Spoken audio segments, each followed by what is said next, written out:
Well, some of you may have figured out we're not home yet. We're only halfway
Well, good Wednesday evening to you. How are you folks doing?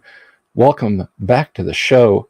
I, of course, am the Dungeon Delver, Bill Sylvie, but tonight the helm will be taken by the one, the only, the Ayatollah of the Wasteland himself, Mr. Kyle Schuant, the Viking Hat Game Master. Welcome. Good night, boys. Hey. You doing? Doing all right. Hope I didn't shatter anyone's eardrums with a gain on those credits, those lovely credits put together by Kyle. I think that merits a round of applause. Yeah. Not quite. It's a little bit shocking. I was trying to redo it some more.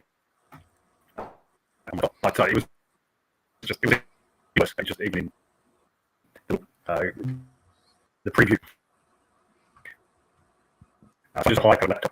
I've got some spare cash. Oh my god. Okay, we're dealing with a little bit of choppiness from Kyle, but it'll settle down as we have found. It just takes a few minutes there. So, and we have one of our other traveler players. Right now, there's just a pair of us, but we're looking for new recruits to throw into an airlock. No, I didn't say out of an airlock. Into an airlock. You're being shanghaied, not spaced. We're not monsters here. Well, I've been watching the remake of Lost Space, and it's not too impressive so far. But it's a nice little bit of wrestling somebody, and it's basically a fight, and the guy accidentally falls into an airlock. So she just closes the door on him so that he won't be able to alter any further. But then it starts the cycle. And it's the usual thing you get in movies where there's no safety measures. Like, obviously I have been on the International Space Station, but I'm sure that there's a little measure where if you're inside the airlock, you can stop it cycling out. For obvious safety reasons. Less dramatic. Yeah, the airlock scene that always stuck with me the most would be, it usually settles down. Kyle's audio usually settles down after a little bit. I think what they do is they send somebody out into Bondi Bay there and gig the great white that's chewing on their telecom cable. So. Yeah, they go out and make one. They've replaced the copper. Where they replaced the barbed wire with some copper wire. Yeah. But no, my favorite airlock scene actually is in 2001 when Dave has left his helmet on the Discovery and has to use the purge of air out of the EEV pod to push him into the other airlock. He's got like literally maybe 10 or 20 seconds before anoxia sets in and he dies. But like, I thought Kubrick having that play out in just complete silence was so amazing. It's such a great scene. Yeah, well, there's one in The Expanse where a woman trying to escape a ship, which is basically a prisoner, and they let her move freely around the ship because they say, where's she going to go? What's she going to do? Jump out of the airlock?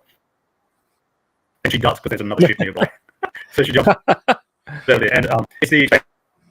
So, you can give yourself a little that gives you a mixture of adrenaline and oxygen or something. So normally, you can stay just for 20 seconds or whatever, and then 30 seconds you'll be dead. But bang! This gives you an extra 15 seconds. And so she managed to get away across. But afterwards, she's completely wrecked because, her face is all swollen up, her hands are all swollen up. And, she doesn't land in the airlock and then get up and start beating people up. She's completely wrecked, and she's going to be completely wrecked for weeks or months. So. Oh, yeah. We had a guy here in America. He was a test pilot, Joe Kittinger. And he, up until very recently, had the record for the highest altitude parachute jump. But when he said it, he did it from an extremely high altitude balloon. One of his suit gloves, because he basically jumped in a lightweight spacesuit. He was that high up, 90,000 feet or something.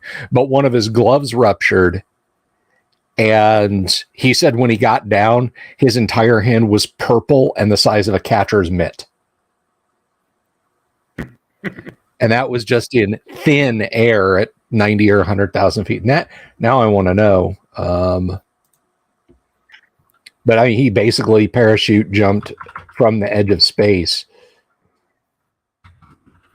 Yeah, it was like 8 kilometers up or something like that.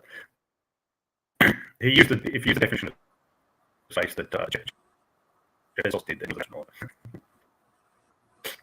But yeah, it's like so I've been watching a cast called Ty and That Guy, which has got one of the writers of Expanse, Ty, and the actor for Amos Burton, whose name I've forgotten, but so it's just Ty and That Guy.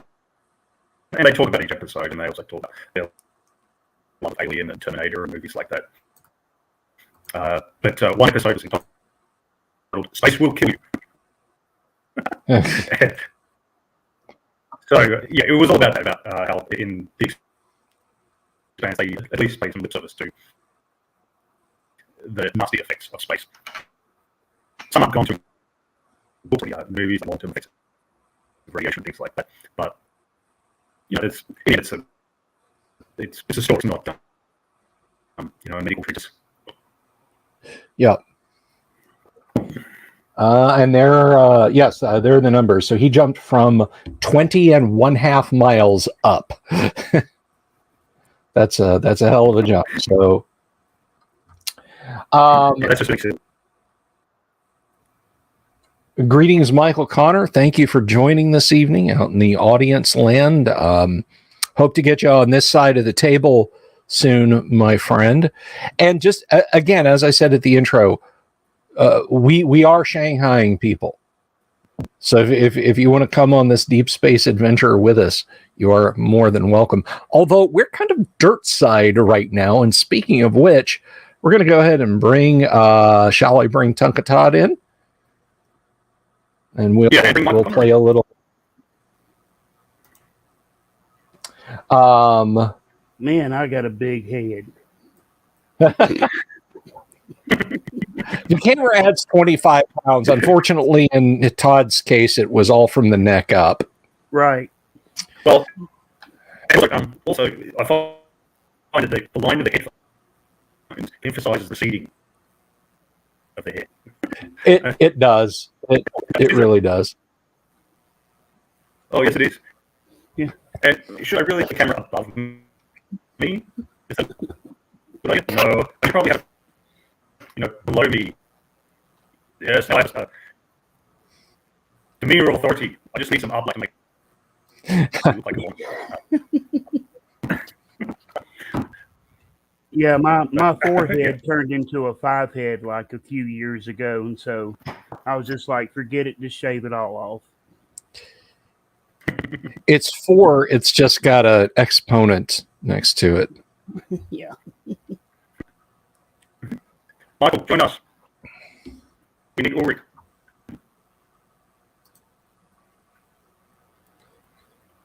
So I think Kyle, you're asking Michael to join us. I don't know. I don't want to put words in the man's mouth. But I think the last word from him. Are you tied up this evening? Or are you able to join us, Michael? We'll wait for your response. And speaking of responses, got from last night. We were in like the low 1160s on subs. As of right now, we're at 1,205. Hey, So awesome. I don't know like what kind of special sauce folks have been applying to the channel, but it's working. And so to the over 30 people who have joined the channel in the last 19 hours, welcome. It's not just Let's Plays. We don't just play classic role-playing games. We talk about classic role-playing games. We might even talk about some new stuff if we think it's jejune. But we have a lot of fun here on the show, and it's 5 nights a week for the most part. Occasionally, look, hey, just like sitting down to play a game, real life can interfere. But for the most part, we are here for 5 nights a week, bringing you classic RPG discussion, classic RPG play, product deep dives, interviews with some of the fantastic creators who do this stuff. And Kyle, I just ought to see if Mark Miller is still around wanting to talk about Traveler. Wouldn't that be fun?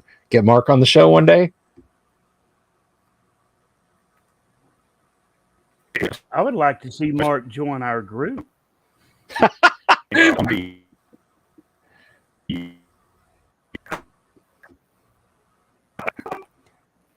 be a moment. Thankful the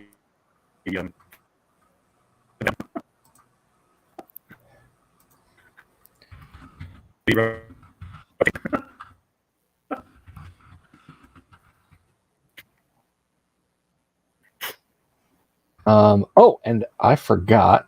Let me see. Brodo says, I bribed people to sub with cookies and Red Bull. Oh my gosh. Well, I can neither confirm nor deny any Red Bull or cookie bribing. I wasn't there for it. So No NCAA recruiting violations took place. yes, no NCAA recruiting violations. Kyle is going to try a reboot, which is not like a root beer. I think that's root beer backwards. Kyle is going to try to reboot and see if that gets his audio to settle. Let's bring him back in. Kyle, can we hear your dulcet tones, please? Well, we could try. My screen. Yay! All right. That is better. Okay. That is better. Some Sheila moved your line over in the big board, the big switchboard there. Yeah, but I can't see anything on my screen. The whole screen. Oh dear. So yeah.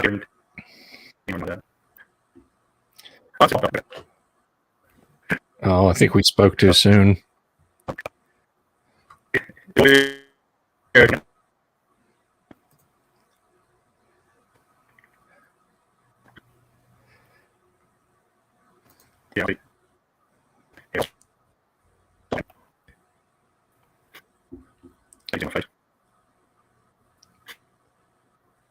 Okay, so we're trying camera off.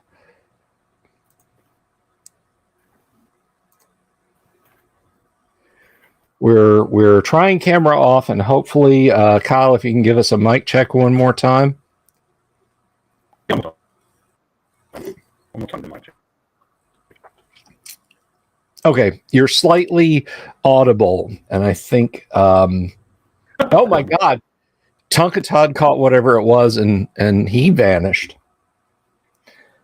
Oh, God. Comstar hates Traveler. I blame. No, I don't blame that on Comstar. I blame that on the clan factions. I'm gonna blame Clan Wolf and Clan Ghost Bear for that.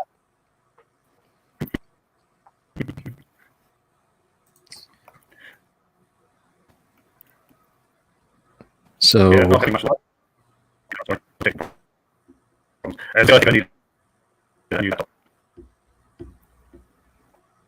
yeah, it's just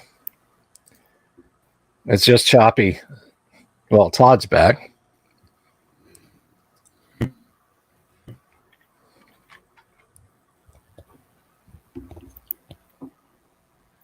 See, and you always ask why we record the show, Bill. This is why. It's going to happen pretty well. So last week we had great credits last week we had choppy credits but great gameplay, and this week we had great credits and choppy gameplay. So hopefully we can figure out how to get this working here. Kyle is bringing up, I think, the characters in combat for Traveler.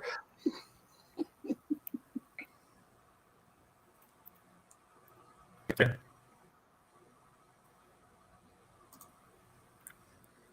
All right.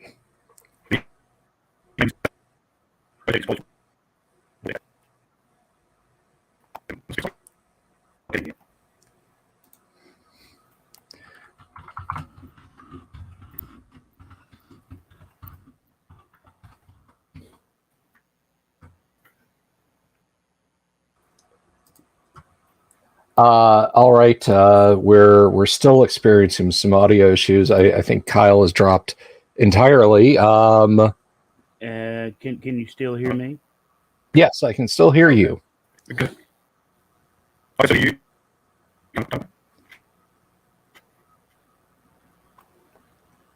And it's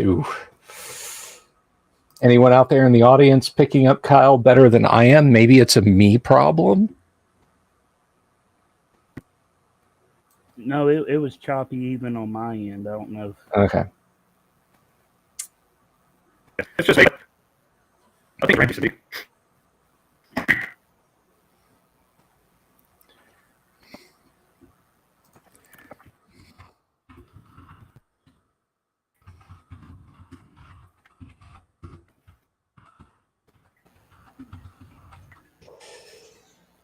Yeah, we've completely lost Kyle's audio here. Let me see.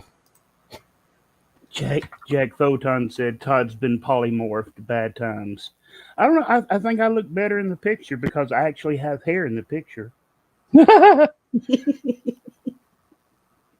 Well, that's why I have long hair. You guys who saw me on my somewhat frazzled show on Monday note that I have long hair. I'm just chasing it backwards. I refuse to go out with dignity. So Kyle is going to reboot entirely. I'm going to so we're going to wait. So I want to fill you guys in on a little bit of info about some things I've got because Kyle brought up the Traveler manual there. First and foremost, a buddy of mine who is moving out of state and didn't want to haul a literal ton of RPG material. And before you ask, he took his core classic Dungeons and Dragons with him. No, I did not get his OD&D and AD&D books for the most part. Yeah, I know. How dare he? How dare he want to keep things? But he was kind enough to entrust into my holding a good chunk of his collection today. Thank you very much. Thank you very much.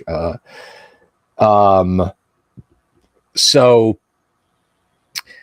I just happen to have some of the re-released Car Wars and other classic items from Steve Jackson Games.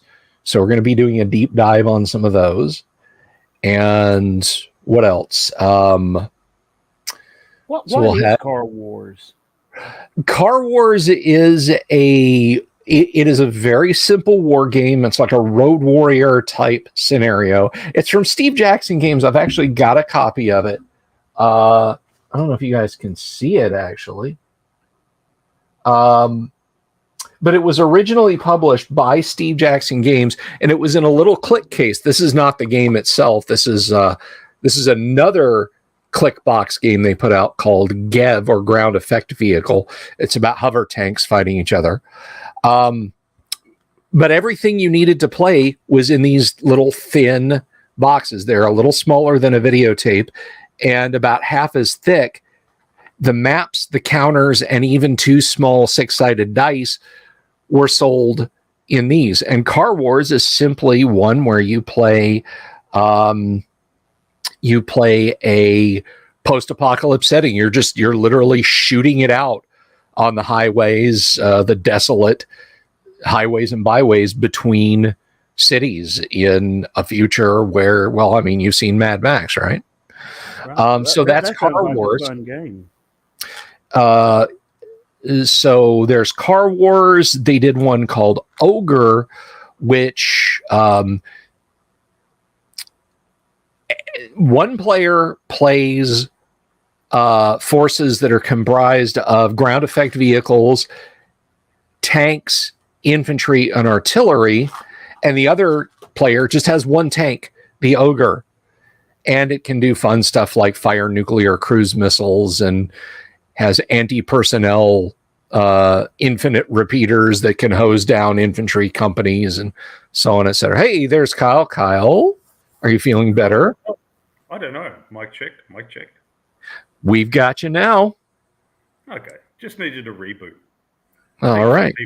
Some people like this. We need to go around with like defibrillators, and when someone's just being annoying and uncooperated, Pow. reboot them, and then see how well see if they work better afterwards. There was actually a few years ago here in Florida, there was a criminal case. An EMT did that to his coworker, and it killed her. It put her in atrial fibrillation, and she died. But did it improve her personality? You'd have to ask her coworker who's in prison in Florida now about that.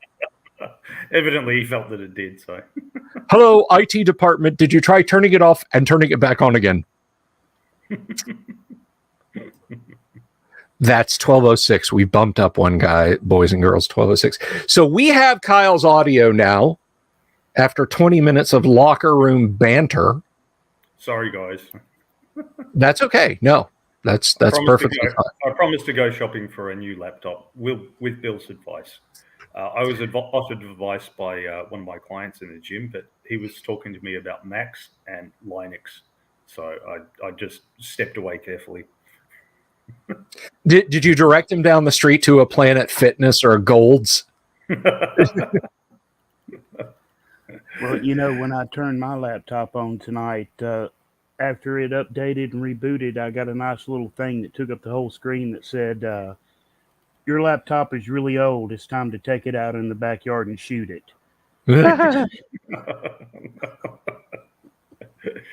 Yeah, you never accept the updates. It's the same as role-playing games. I mean, you know, yeah. We don't want to go from playing Classic Traveller to Traveller 5th Edition.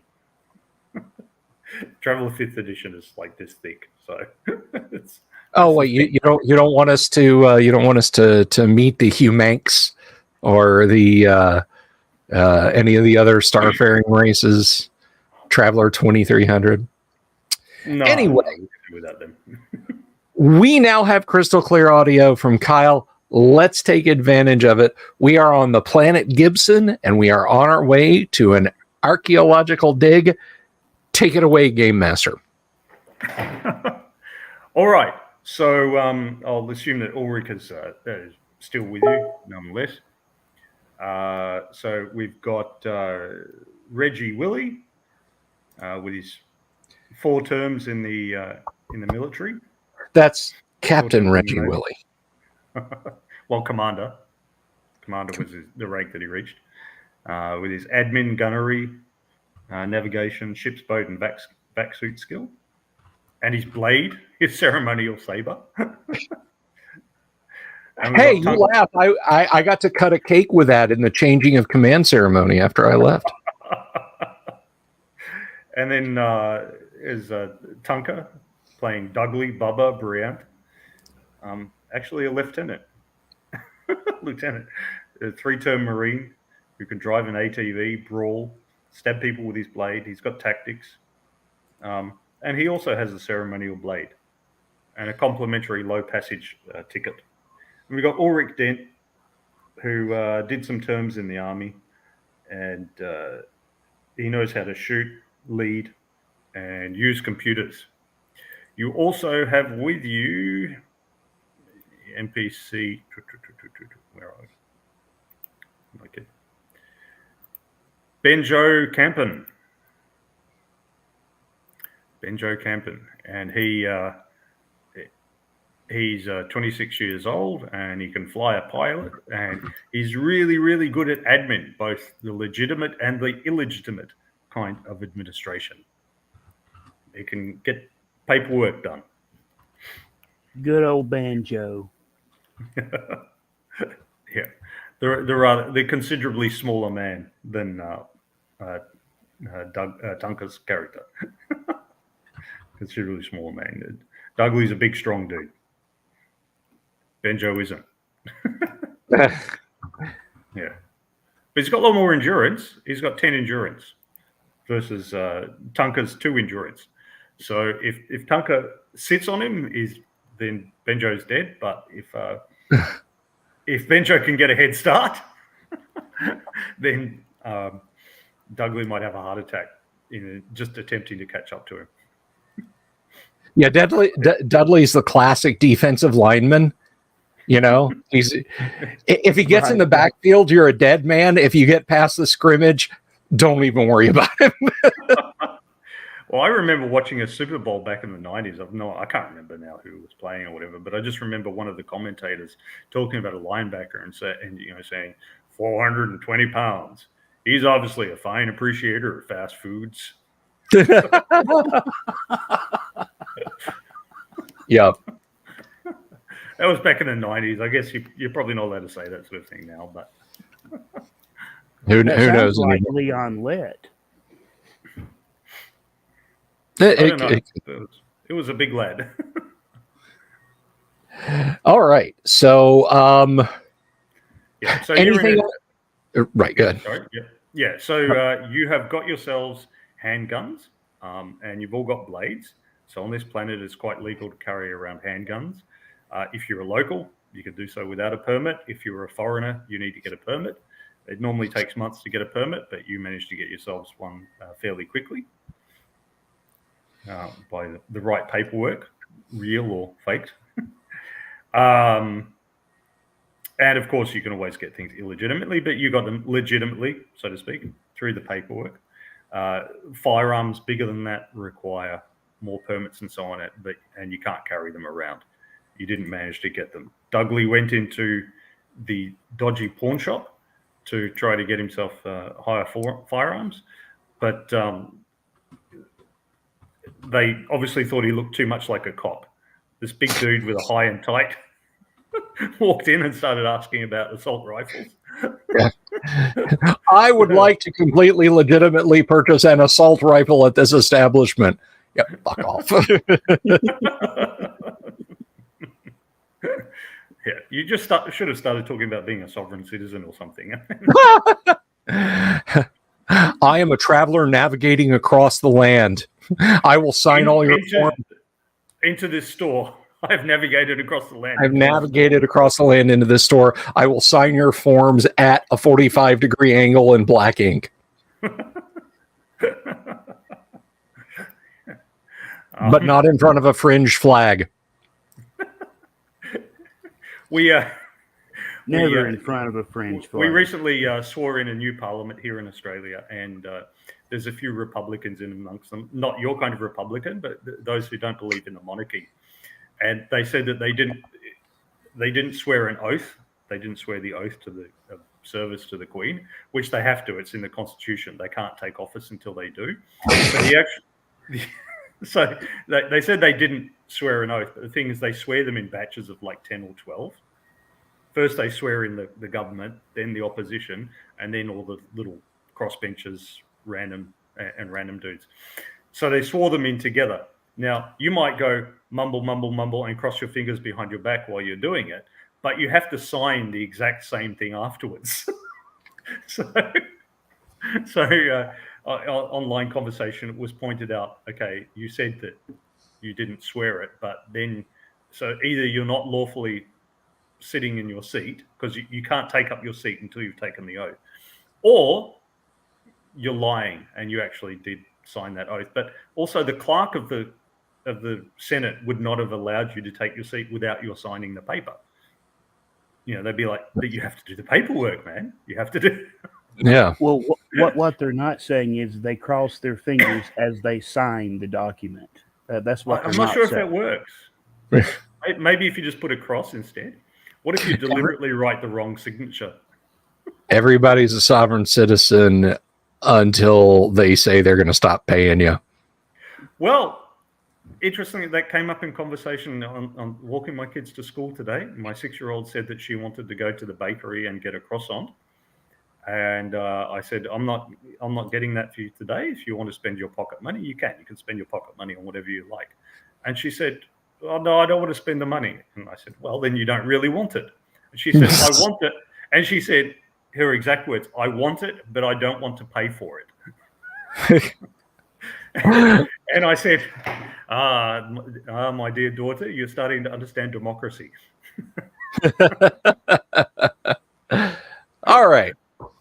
So we didn't sovereign citizen our way into any miniguns or rocket launchers or Dr. Ron Paul had gold coins or anything like that. Let's. No, but I mean, you can continue trying. And as Damien said, you should have met them halfway, either a hunting rifle or a shotgun. As I said, it's quite possible to get a permit to possess one, but you just can't carry it around openly. So you can walk into the fast food joint with a handgun on your hip, but you can't walk into the fast food joint with a shotgun, because that's completely different something. I don't know, but that's the law. So yeah, but you can take it. Yeah, you can take it out into the wilderness, particularly where you're going, because where you're going is kind of the borderlands between the civilized areas of Bakertown and then the uncivilized areas where all the nomads are running around. So this is the advantage of a balkanized world, but it has borderlands where laws don't apply. Adventurers like yourselves tend to fit in well there. All right, Tonkatot, I think for our duration on this planet, we should keep on these borderlands. I agree. And I wouldn't call Bakerfield civilized. No. Nobody was dancing at the honky tonk. That is just barbaric. You will never find the more wretched hive of scum and villainy. Pretty much. All right. Oh. Yeah, so if you don't do that, if you've head on off, do you need to hire men-at-arms? No. You are the men-at-arms. We are the men-at-arms. Yeah, I'll just make sure that we've got... I mean, this is a day trip. This is not like weeks across rolling plain. So, I'll make sure we got a couple of cases of bottled water, a golf tent in case somebody gets a little sunstroke, something like that, some odds and ends. So what Jaquel has organized is a couple of ATVs, and they're fairly large. So they're fairly large, and so on the back is all the equipment that you need. Like there's a little machine digger. It's not one that you sit in, but it has its own wheels that you can push around, and you do the control, so it can do machine digging for you. and there are tents and food supplies and that for about a week. She says, because she says, so the idea, it'll take you most of a day to go out there, to get out there, because there's no roads, but it's reasonably flat ground, though rocky. So the idea is that you drive out there and you camp out for 5 to 7 days, and you just do the initial kind of scouting out of the site to see if there actually is anything there, and if so, exactly where it is and how big it is and so on. So for those who weren't watching last time, the party's been hired by an archaeologist to go out and do a dig to see if they can find one of the original colony ships that came and colonized this world centuries ago. Mm-hmm. So yeah, you're going out for that, and they're going out armed because the locals might regard this as holy ground or something like that, because our ancestors built that or came here. Right. It's like the wreck of the the Mayweather or something. That may be like that to them. The Mayflower? Mayflower, that's the one. Yeah. Okay. Alrighty. Well, I'm just gonna keep my eyes peeled for the nomads, and unless she specifically asks for something, that is going to be my duty. Basically, any zone that I'm not covering for security, I will leave to Bubba. I got you. My eyes is peeled for any kind of movement. Because if the nomads going to try to claim this as holy ground, I can make them holy men really fast, the Marine way. Let's, remember the meeting interesting and exotic people in foreign lands, Bubba. And less of the and kill them part, okay? I will take that under advisement. I would appreciate it. Remember, we are just here until we can get to Asimov. Yeah, because they've got to wait another month for. Yes, because it's the Navy way. Hey, congratulations on your dischargement. Here's an arid, barely populated rock. Bye. Yep. I mean, my character is honestly like, I'm just astounded they didn't also like give us a final courtesy issue of cold weather gear. Just typical military bureaucracy screw ups. So, yeah, once we get there, I'll walk what she considers the perimeter of the area that she's going to work. And I'm no anthropologist, but I'm going to look for campfires, signs that say keep out, this is holy ground, You got to head on your way first. Now, Tunka was asking about improving endurance. So the rules do allow you to do that. So strict physical training can increase individual physical characteristics. If the dedication throw is made, strength, dexterity, and endurance are increased by 1, all of them. This increase remains in effect for the duration of the physical fitness program.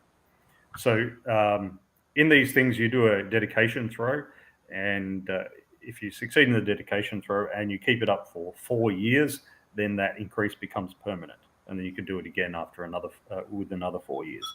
The dedication throw is 8+, so you just roll 2d6, and if you get 8+, you stick with it. Because, as I've seen in my gym, and as any gym goer will know, and anyone who's done a university degree or something like that, you see lots of people start, not so many people finish. And you contrast this with what happens when you go through your characters' careers and how they get skills and so on. You go, well, it's much easier to get skills. Yeah, that's because when you're in the military, someone is shouting at you and making you do it. Also, they're paying you to do it. Whereas the improvement that you do after your careers, you're doing it completely out of your own willpower with nobody shouting at you. So that's harder. So do I roll now, or do I wait until No, this evening so when what I would be happens is- doing the exercises? Yeah. So, I mean, this is a classic thing to do if you are on a spaceship when you have the week-long jump in between, because basically, when you take off from a planet, it's about a week to fly out to a point where you can jump, and then it's a week in jump, and then and then when you arrive at the target system, it's another week to fly to the planet and get permission to land and blah blah blah, and then you might be a week on the ground getting a new cargo and swapping things around and all that sort of stuff. So at least 3 of those weeks, you've got a few shipboard tasks that you might have, half an hour or an hour a day in which to do your physical training, or to improve skills or weapons, or improve your education or whatever. There's all sorts of things that you can improve. So it doesn't say after what time. I would say after 3 months. So we'll say, you do it, and then after 3 months of your character doing it, we'll assess how well dedicated they were and whether they keep it up. Because anyone can do it once or twice a week for 3 months. The question is, how hard did they push and stuff. So we'll say, if you want, you can say that your character started right now today. He does, he knows how to do push-ups and that. He was in the Marines. And he can, get outside and he can walk up and down the stairs. That with endurance too. That'll be enough to challenge his endurance. Does Bubba do those 4-position push-ups where he goes 1, 2, 3, 4? I love the Marine Corps. Absolutely. Oh Sometimes God. he does them in his sleep. Oh Yeah. God. He's space, Bubba. Yeah, he's only been out 2 or 3 days, so Okay. he'll still be pretty boot. But yeah, so we'll say that he starts the training, and then after 3 months, we'll see if he was dedicated and stuck with it. You get to attempt that once every 4 years. So, yeah. This is why, for real improvement, you get a career. But yeah. All right, now, okay.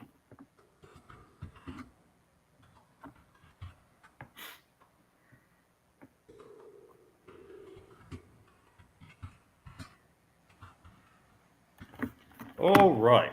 I'm driving out there. Let's see if there's any wandering monsters. Come on, wandering monsters. Oh, there's only one died. Okay. No, you didn't find anything. Nothing bothered you on the way there. So you're burning along in your ATV, and you see it's rocky terrain, vaguely yellowish and grey colour for the most part. There's forests off to the north. That's where most of the rainfall comes from when it rains on Bakertown. You're heading east though. So like I said, you've got Bakertown. To the north is forested areas. To the west there's more cropped agricultural areas. And then to the south and the east there's more rocky, bleak terrain, and that's more where the borderlands are, and the nomads, with no strictly defined border. Mhm. So yeah, you guys are heading out east to a possible site. So you burn along in your vehicles. You occasionally see distant animals, birds, large dragonflies. Run over a snake or two, that sort of thing. Do we pass any farmsteads or anything? No, not out here. Like I said, the ground's rocks. Okay. The ground is rocks and pebbles. Badlands, gotcha. The important question is: does the vehicle have a radio, and can it be blaring the immigrant song? It doesn't come set up with one. Jaquel rented these, but you can add a speaker. Okay, well just know while Bubba's driving, he is full on singing out of key the immigrant song. Just letting you know. I'm just shaking my head thinking, great, he's a jarhead and he likes classical music. What next? I'm Well, a Renaissance man. Can you provide us a demonstration, Tunka? No, he can't. No, I think you should. I think you should. We don't have to go all the way to LARPing, but yeah, you're skating dangerously close to LARPing territory there, Kyle.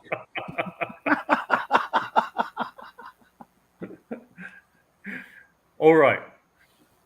So you arrive out at the rough site. Jackal says, "Okay, yep, pull up here, and we'll get out and we'll start scanning." Well, we'll get out. She looks and she says, "Actually, it's the sun is setting, so let's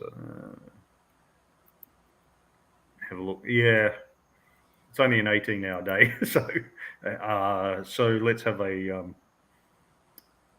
a break. We'll stop. We'll set up camp, and then we'll scout out the immediate area tomorrow. Hoorah!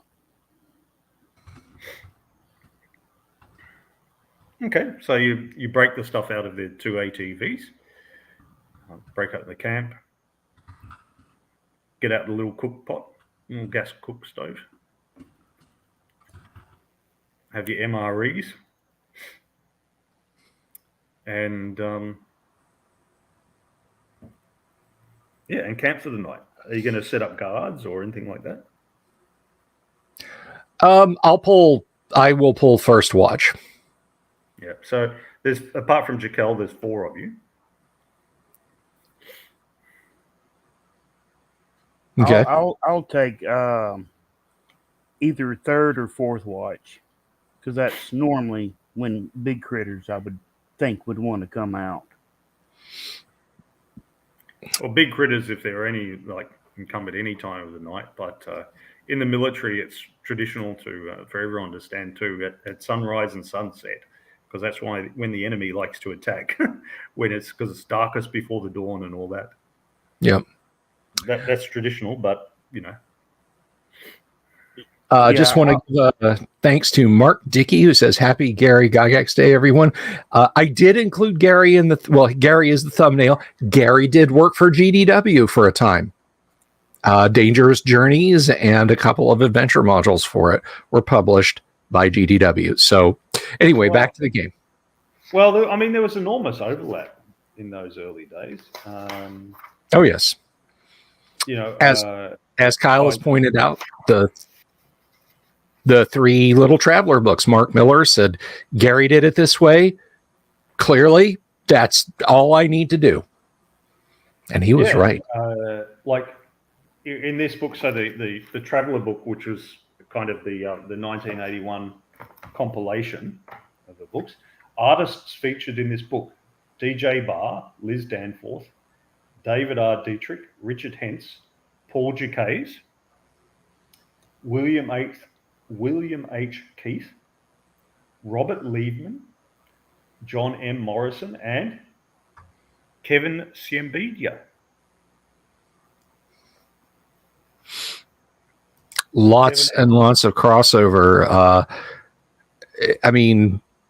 It would completely derail the night for me to start listing all of the stuff that even a third of those artists have done. And not just art, actual writing RPG material themselves.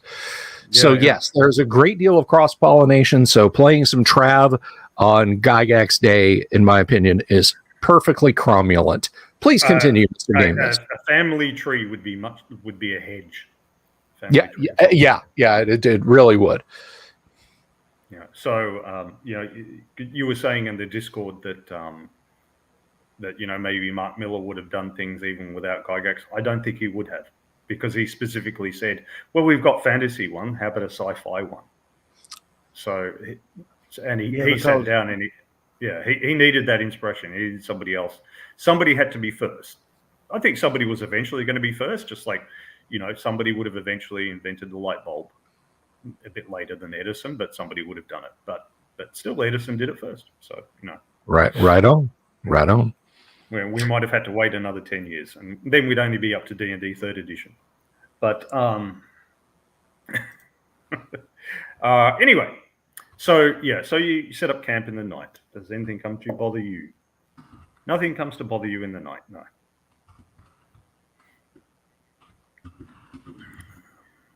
Brief night passes. Oh, and also just just so you know, Bubba is a big story around the campfire kind of guy. So he tells the horror story about the guy with the hook hand. Although I guess in this future it would be the cybernetic hand. Right.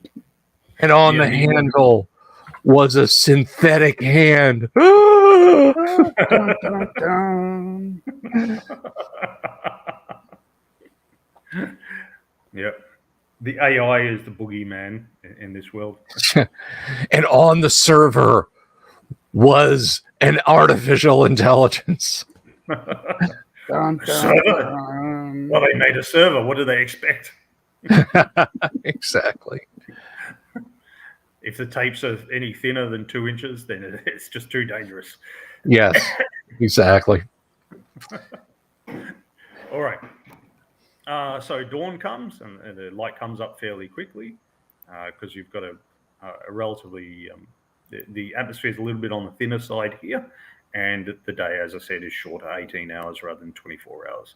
So that, like, when the sun comes up, it's like bling, it's just suddenly up, and it's immediately warmer across these rocky badlands.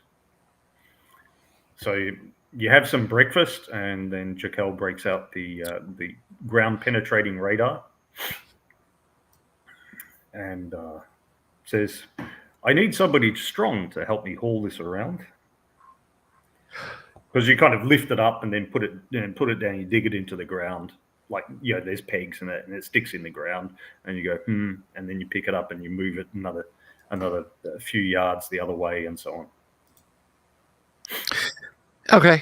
Bubba What just is- walks over and picks it up. And then he Clank. looks at old Captain there and winks and says, "She's into me, I can tell."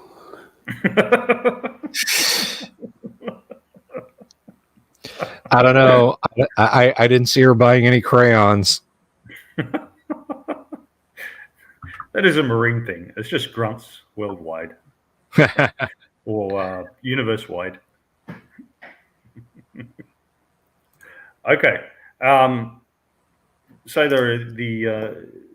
you work the radar most of the morning, and then around about just before noon, you start getting little pings. There's large amounts of metal underneath all this stone,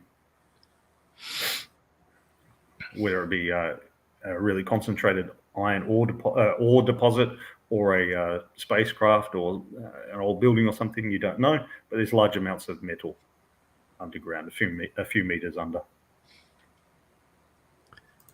Okay. So Doc, what's the story? You think you found your lost colony ship? Oh, I think it's quite possible. We should probably bring the digger over after lunch and have a look. Sure thing. Speaking of, I hold up the bag. Ooh, beef taquitos. And it's got an FRH. I just got to pull this tab and... So, Tunka, you notice, I know you probably don't think of your character as the sort who notices things, but he's a Marine, he's got tactics, so he's used to looking at the ground and seeing if things are unusual, you know, like somebody recently dug a trench there, or, you know, was planting an IED or something like that. What you notice is that for 100 or so yards across, the stones look a bit different here. So the ones further around are more weathered, but the stones here, some of the stones here, it's more like the underside of stones. You know how, like, the top side the top side might be all weathered, and then underneath it's kind of rougher or a different color because it's not exposed to as much wind and dust and rain and all the rest. So it looks like this area was more recently disturbed, not in the last week or two, but maybe in the last several years. It doesn't look like you would expect if something was planted here hundreds of years ago. It looks like you would expect if somebody dug a hole some years ago, put something in, and then covered it up with the stones. Does that make sense? Yeah, I alert the doctor and say, "Hey, Miss Doctor Lady, Yeah, somebody's she said. been here before us, digging in this area. Look at them rocks over there. Them rocks is different than them other rocks.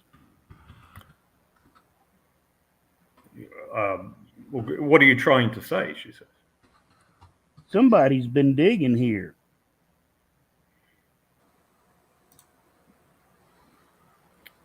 What? When? Doesn't look recent. I didn't see anything recent. She said. Well, I would definitely within the last few years. So you're saying this isn't hundreds of years old? And I'm when she saying- says that, and when she says that, it's you kind of get this wry smile on her face, like you're saying this isn't hundreds of years old.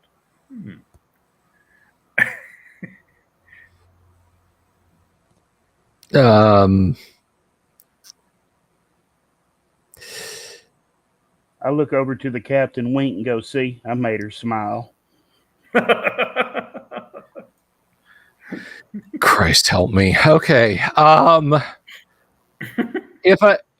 If I'm understanding Bubba here, I think what he's saying is this could not be the colony ship. This could be something else entirely.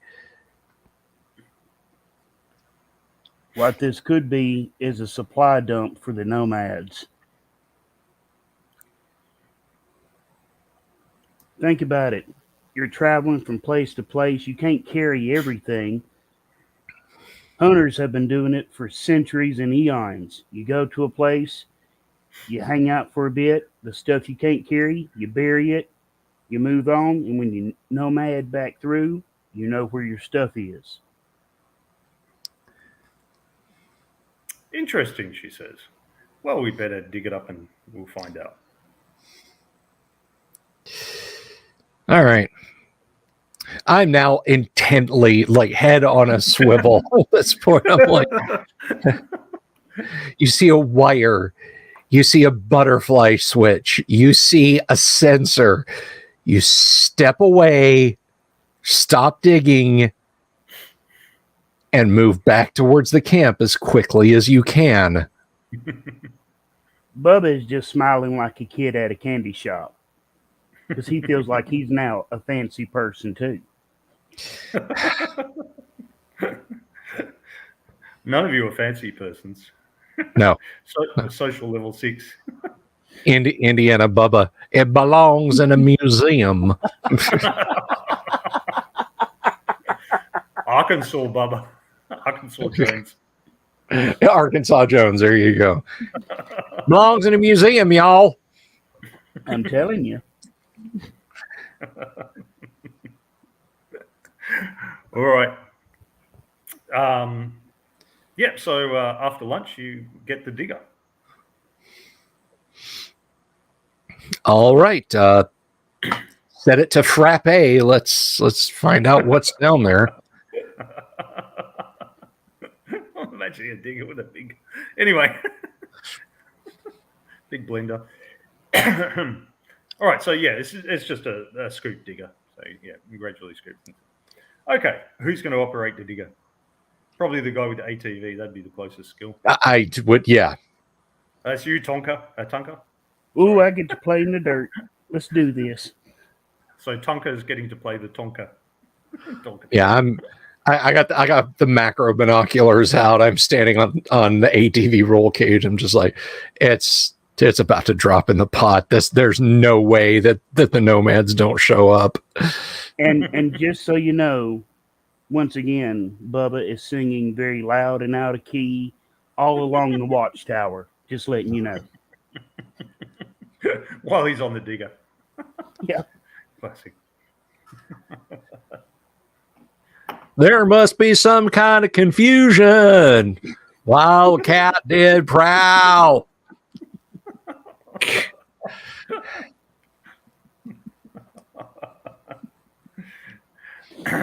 You're gonna make me spit my drink out. Yeah, with all the wrong misheard lyrics. I know there's a Yes. website dedicated to the misheard lyrics. The one I always remember is when I was a kid and I watched Flashdance. I couldn't understand the lyrics. And, she said, "Take your passion and make it happen." I thought she said, "Take your pants down and make it happen."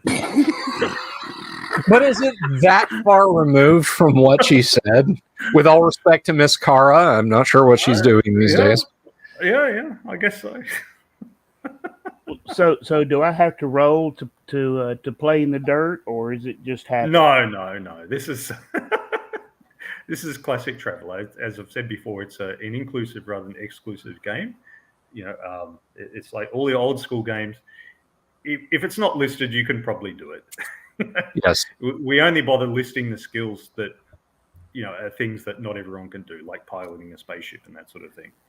All right. So hurry up you can do essentially everything. It's just that when you have a skill, you can do it well and quickly. That's the hard part. I mean, if I really had to, I could repair my own car, but a mechanic can do it well and quickly. I would not be able to do it well and quickly. That's what a skill is about. So you would only need to do a roll if you wanted to do it really well or do it really quickly, and time isn't an issue here. And doing it quickly, you haven't said that you wanted to do it quickly, so that's not an issue. So yeah, you're just digging a hole in the ground. It's not that big a deal. And Captain, you hear, "All along the wash towers," said the Batman to the beef.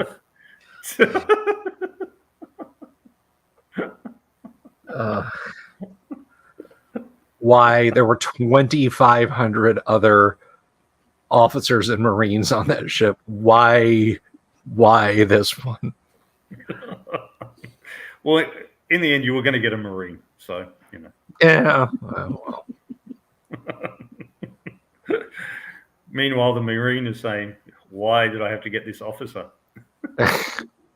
Maybe. Anyway, yeah. So you dig down, and it's not long. It's only about a meter or so before you go clunk, and the digger's bucket has struck on something hard and metal.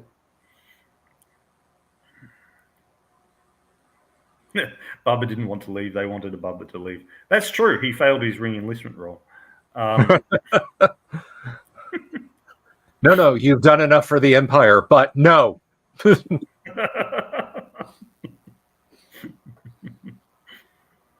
Well, I'll alert the doctor lady, Miss Doctor Lady. Here's something metal down here. All right, and she comes over and she peers down and she says, "Oh well, dig a little bit to the left and then around, and that to expose more of the surface of the thing." Yeah. So yep, you could dig around that.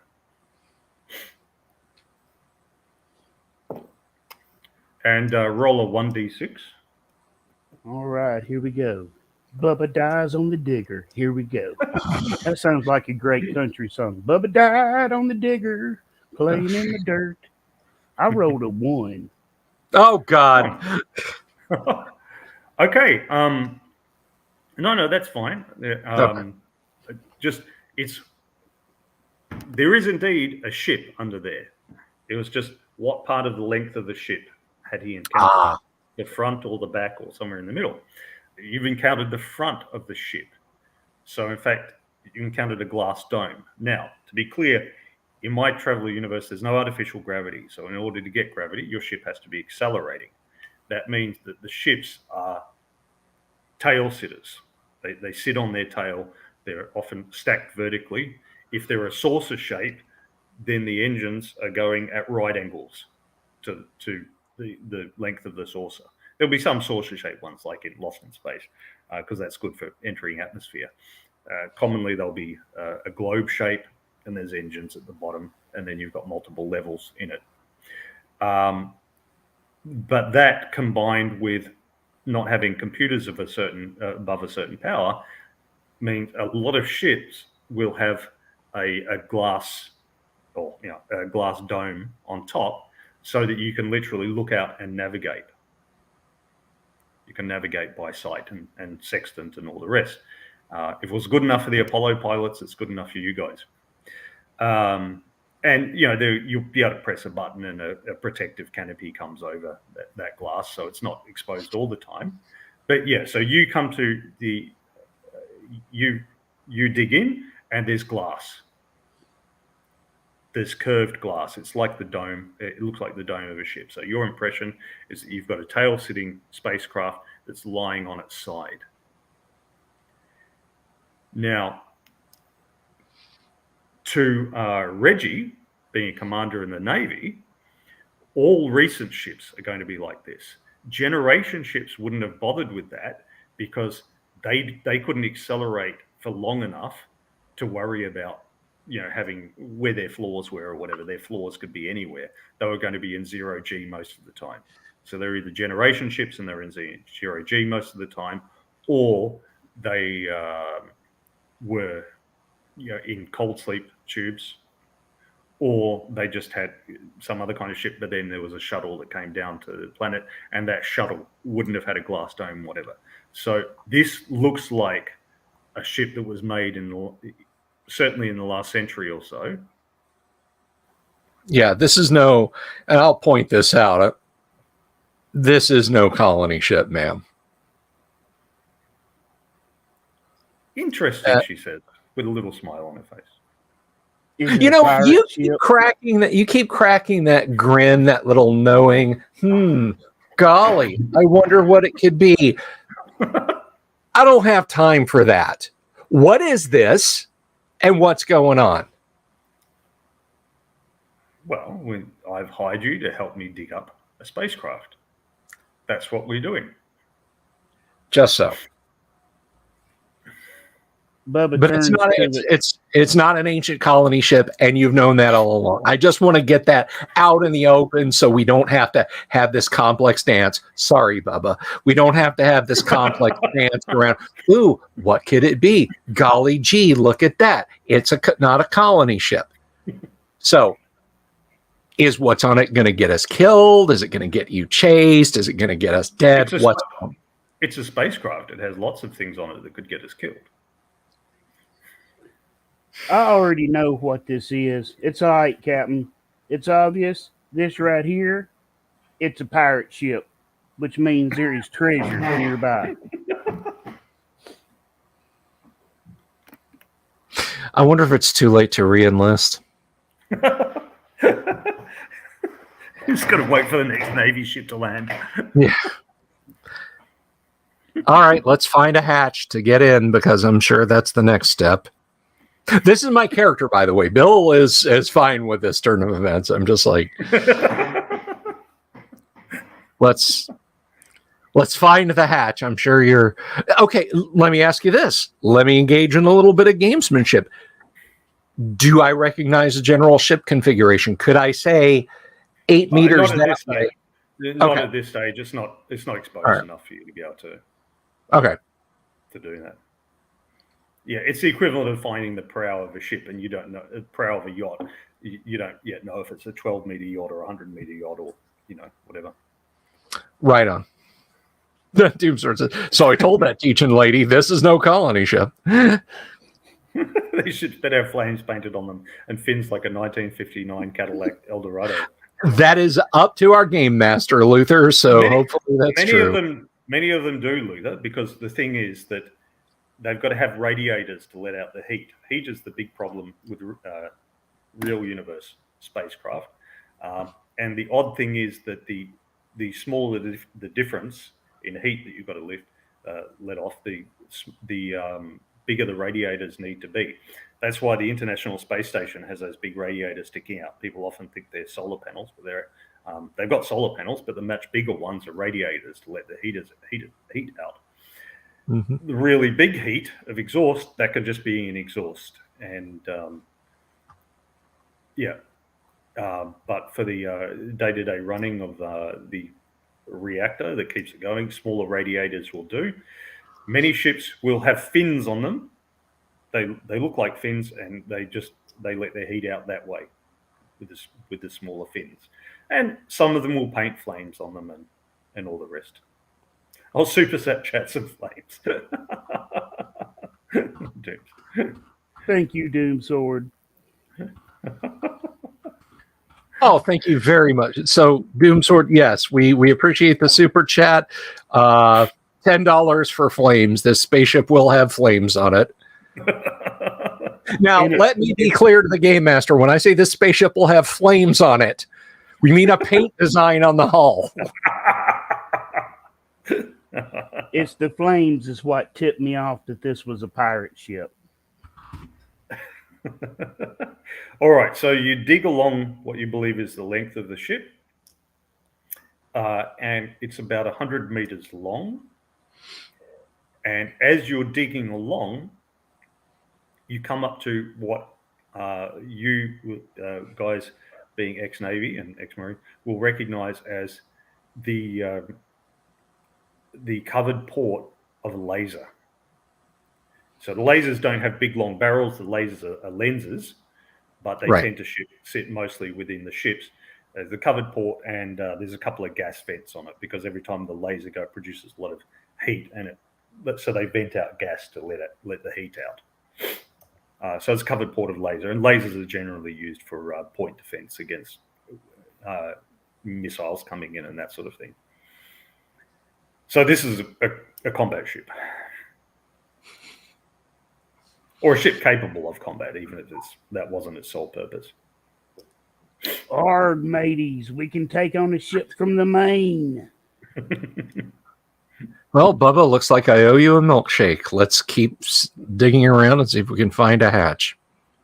Okay.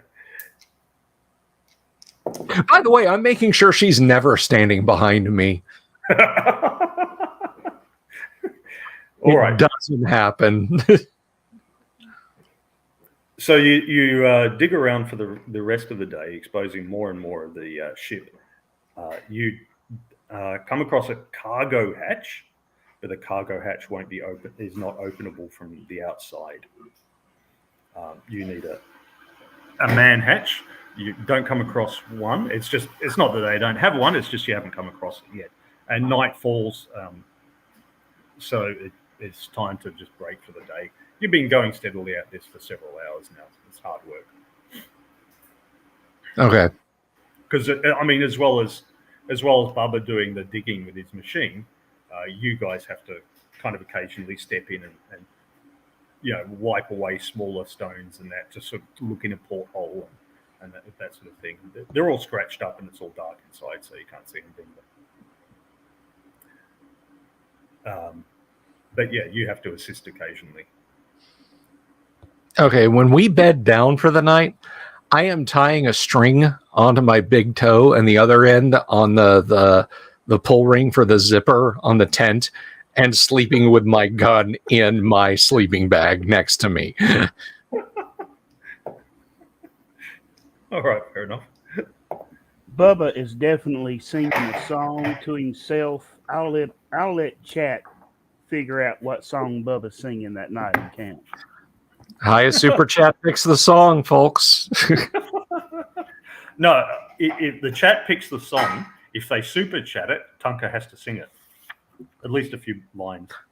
Fair enough. I ain't scared. Y'all should be, but I ain't. Let's see. Right click mute user. All right. That's enough.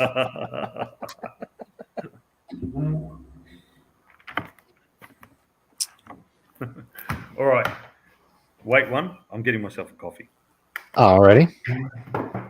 So we're very glad that Kyle was able to get his audio dialed in, and we're sorry for the 15 or so minutes of the chopped upness there. That is the sad reality of internet communications, is that sometimes they don't do what you want. You also have to keep in mind, Kyle is communicating from the future there in Australia. That's right. That is actually a tachyon burst. That is not normal electromagnetic communication, because Kyle is in the future. To get his message to the past requires a tremendous expenditure of energy. So we're not upset about that. I'm seeing some cool songs, but I'm not seeing any super chats to make it official. So All I'm right. just throwing that out Barbie there. Girl. Bubba singing Barbie Girl would be truly amazing. Complete with choreography. Bubba don't do anything halfway. It's all I will cut your camera. I will remove you from the studio.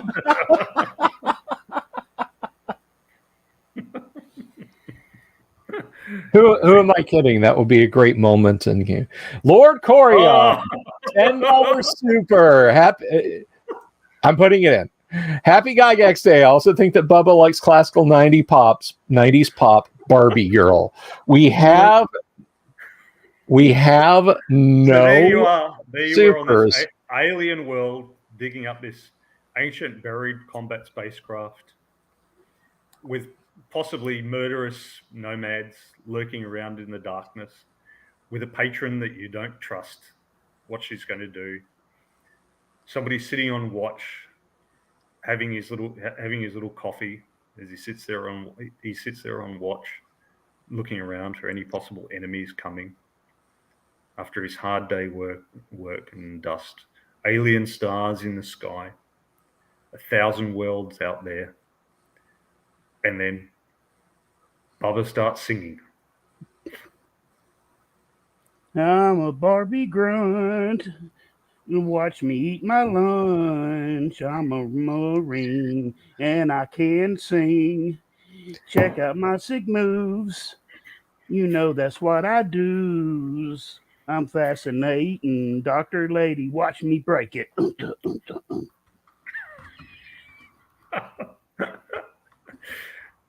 So Y'all asked for it.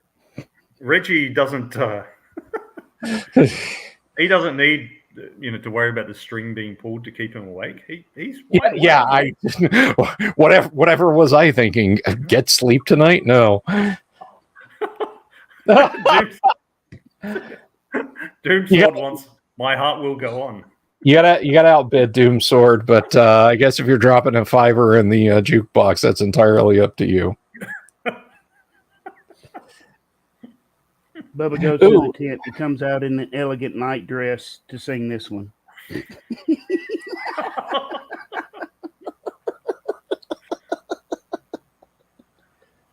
I'm going to as the channel owner, I can't super chat myself, so I'm going to just suggest John Cage's 433.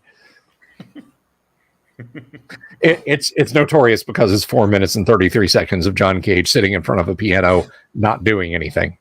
Well, I won't butcher that song, partly because I can't remember how it goes. But just know it wouldn't be saying my heart will go on. There will be an F word that rhymes with heart put in that place. But you would have to stand on the bonnet of the ATV while it was driving along and put your arms out in the wind. Yeah, and I'll have Slick stand behind me and wave my train to make it look like the wind's blowing while I sing.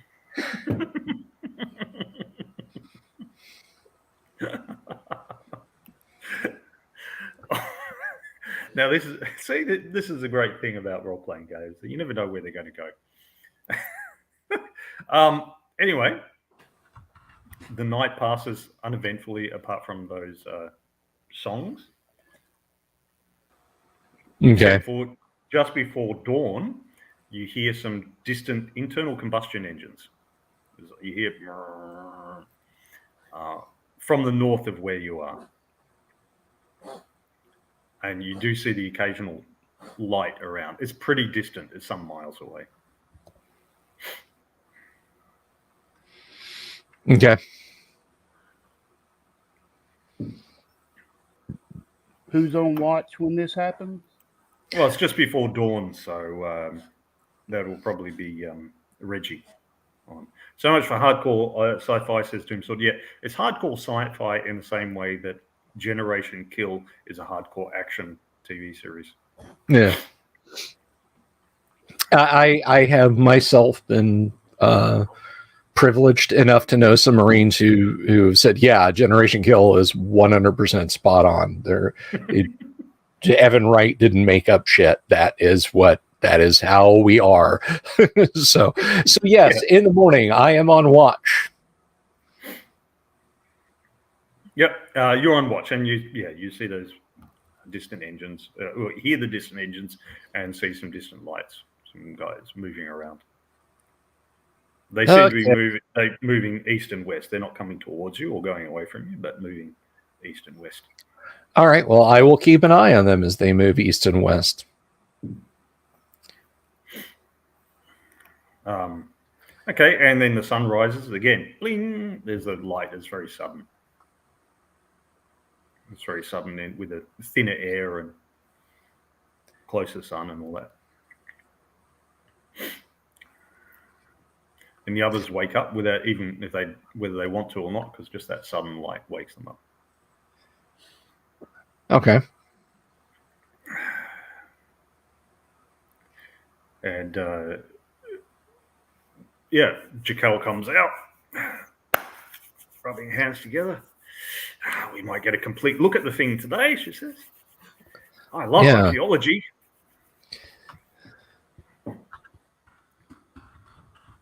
If I'd have known archaeology was playing in the dirt, I would have been one.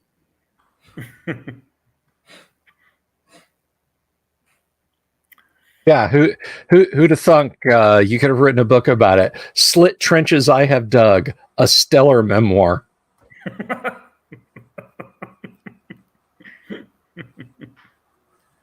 I fought the trench foot and I won. A book by Bubba.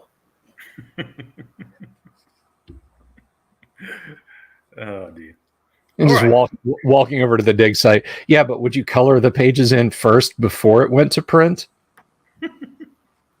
No, I leave that for others to color in. It's an activity book. It's educational. I did ask, didn't I? All right, let's find the hatch to your colony ship. Bubba jumps on the digger and starts singing The Wheels on the Bus Go Round and Round.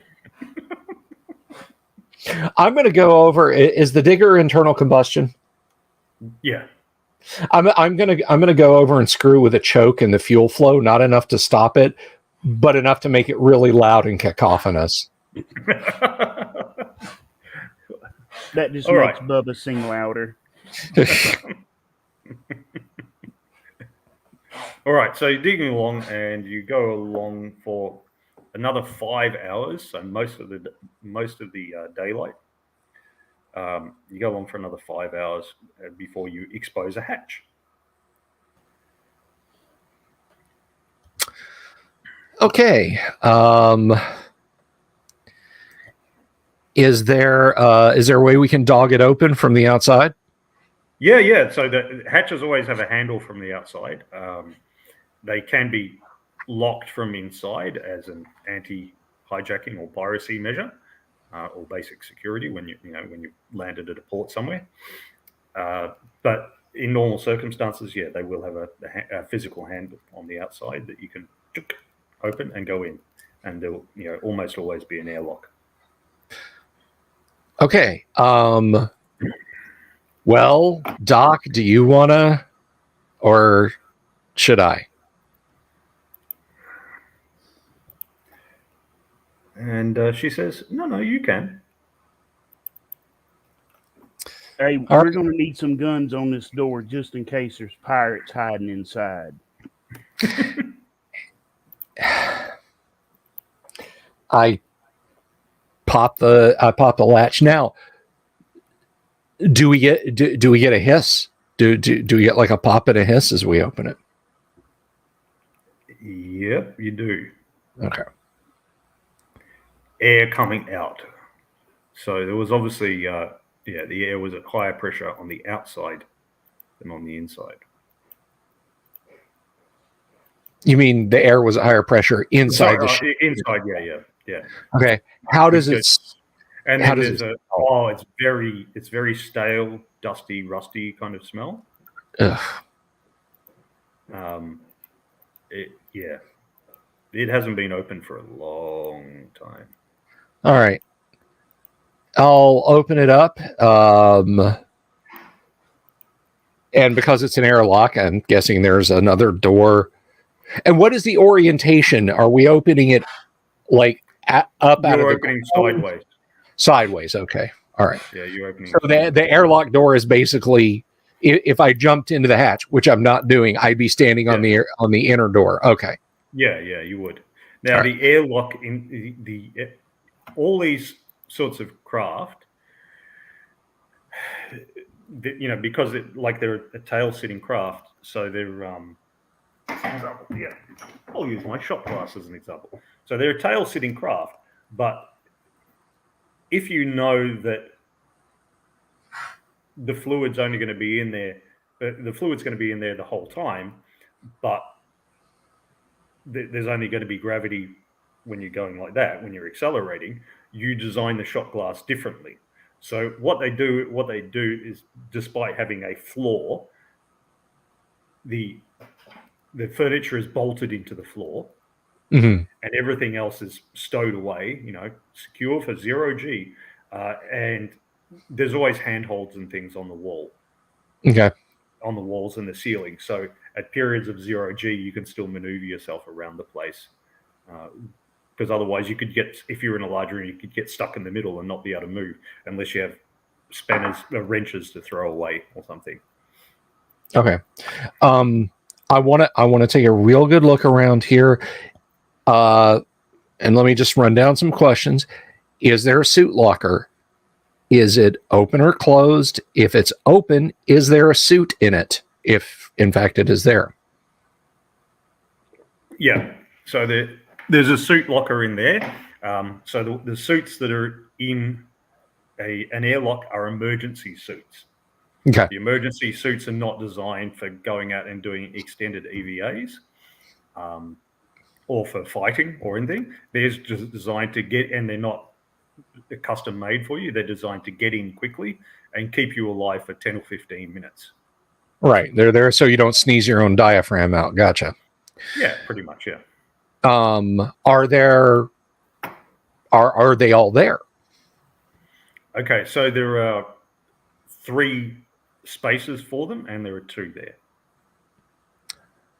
Somebody left in a hurry. Well, if they did, they closed the door behind them. Yeah, well, it's a natural human reaction to close the door.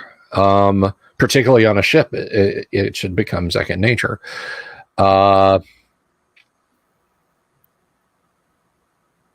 Okay, any burn marks, scorch marks, bullet holes, slashes, tears inside the airlock? Yeah, there's not bullet holes, but there's burn marks and scorches and scratches and stuff.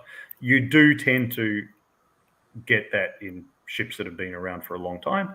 Some are better maintained. Some are better maintained than others. Right. So somebody didn't have an extremely short range knife or plasma torch battle in here. It's just normal wear and tear. Gotcha. It looks like it. It looks like it. Yeah. Okay.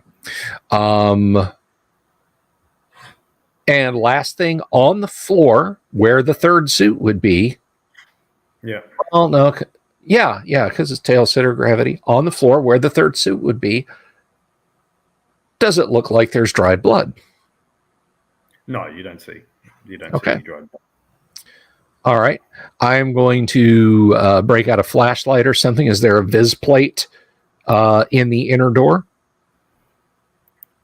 Yes, there is. Okay, I'm going to turn it. It's very dark, and when you look through...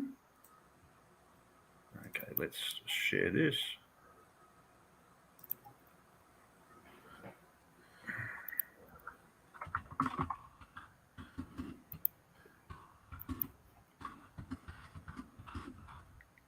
This is what you get. So you're there. The airlock door is actually closed at the moment.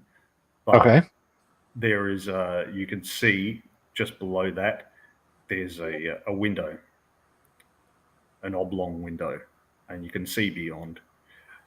So there's a wider room beyond, and then there's a corridor beyond that. So you see here, it's quite common in especially space stations, but some smaller craft too, that you have a sliding door, because a sliding door isn't as subject to pressure in the wrong direction as a door that you close. Right. I come up and tap the captain on the shoulder and say, "Captain, you want me to go first?" Yeah. Take point, and since you seem to know what you're looking for, Lady Doctor, why don't you go behind Bubba and in front of me? Bubba will draw his swords. Oh, for God's sake! Okay.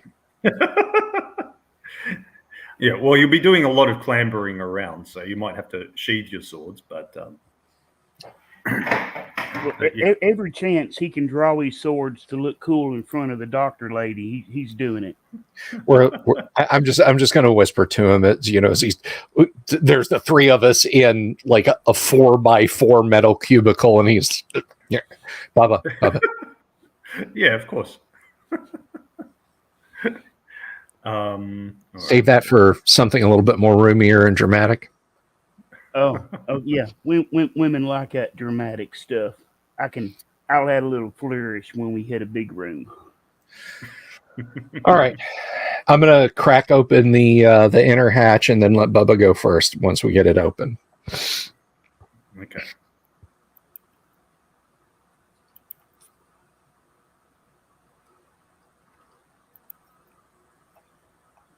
So I'll peep around once the hatch is open, because now I'm going into full marine clear building mode. Yeah. Okay. All joking is aside, and I am backing him up. Yep. Tap him on the shoulder, point that way.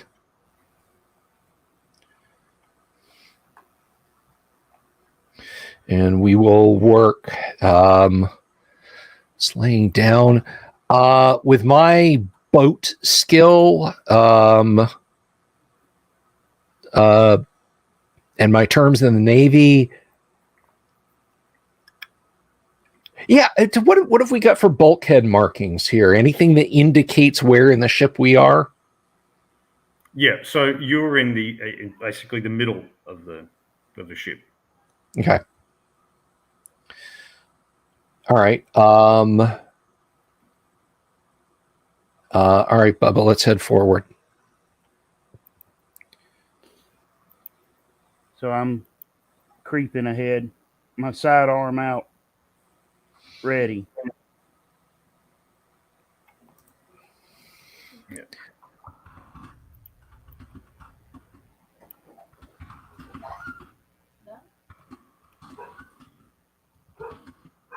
Do we see anything? Yeah. I'm just getting getting the deck plans.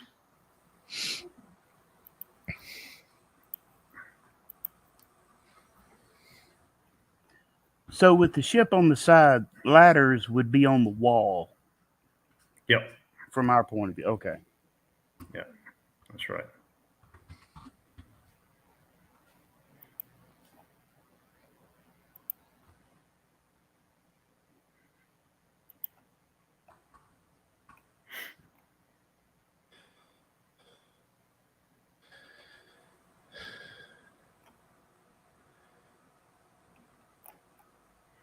Okay. So I've almost got it.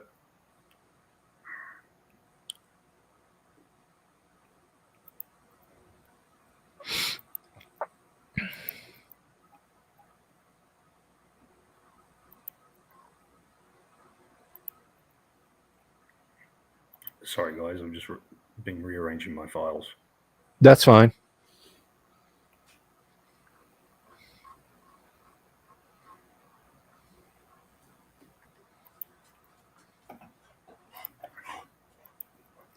I will point out that while Kyle is getting his files together, once again, I'm in awe of you guys. We have skyrocket. Literally, just as I was about to say the count, we are at 1,210. As we were like in the 1160s yesterday.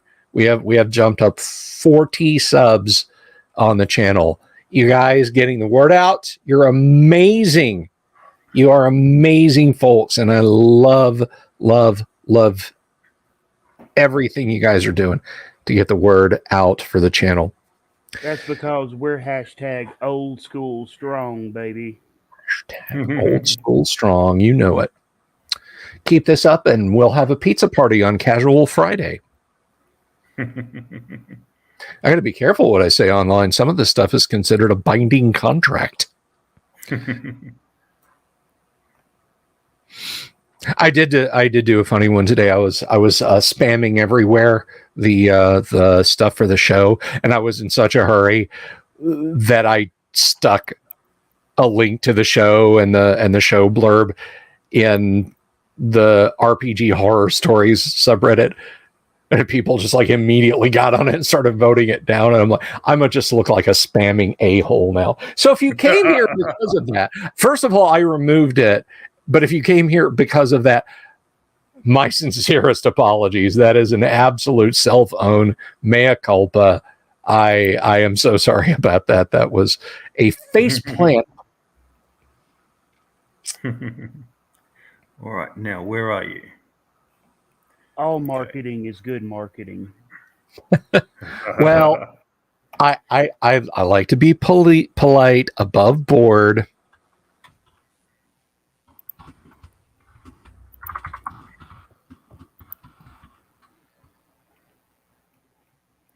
Different one to share now.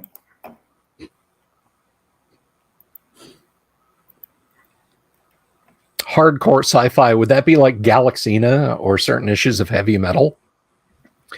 Okay. Alrighty.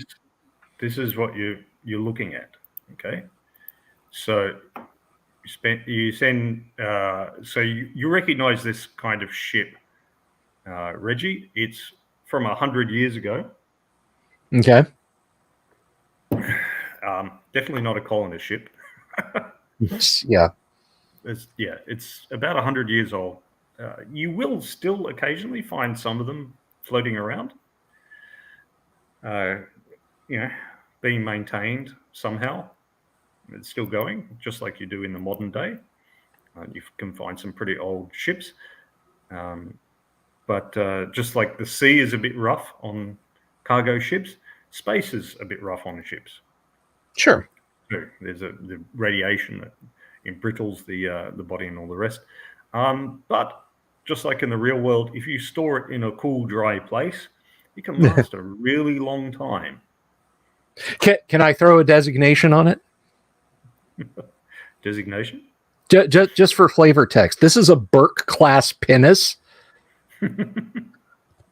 All right.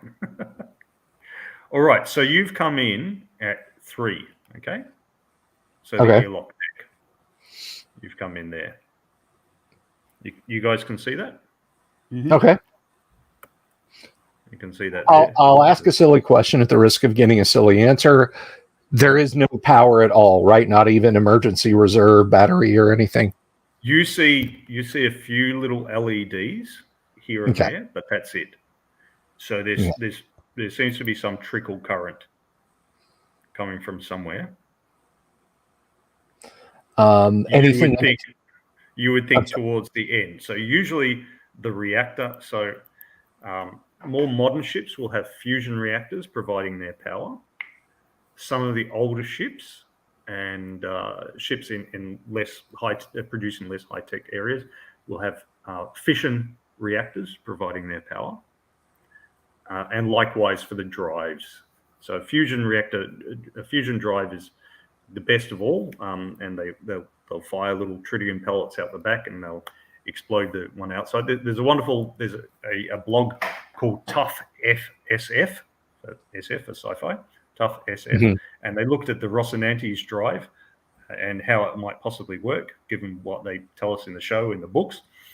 And they concluded that it's one of those things that's scientifically possible, but we've no idea how we would make it work. And also, how would we get all the tritium and all that? But put that aside. Is it scientifically possible? And yes, it is.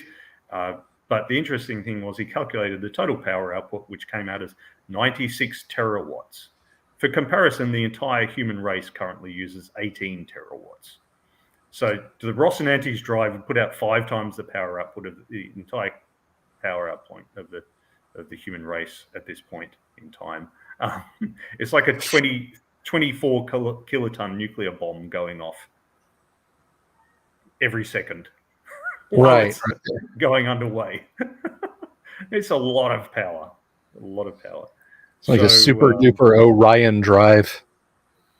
Yeah, well, basically, yeah. But it goes off several hundred meters behind. There's a fusion power.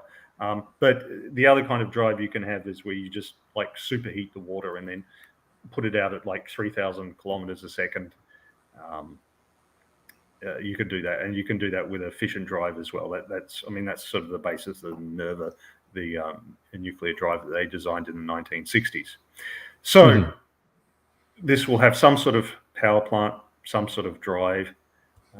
Whether it's fission or fusion, you don't know. You would have to go and have a look. You don't have radiation detectors amongst your equipment.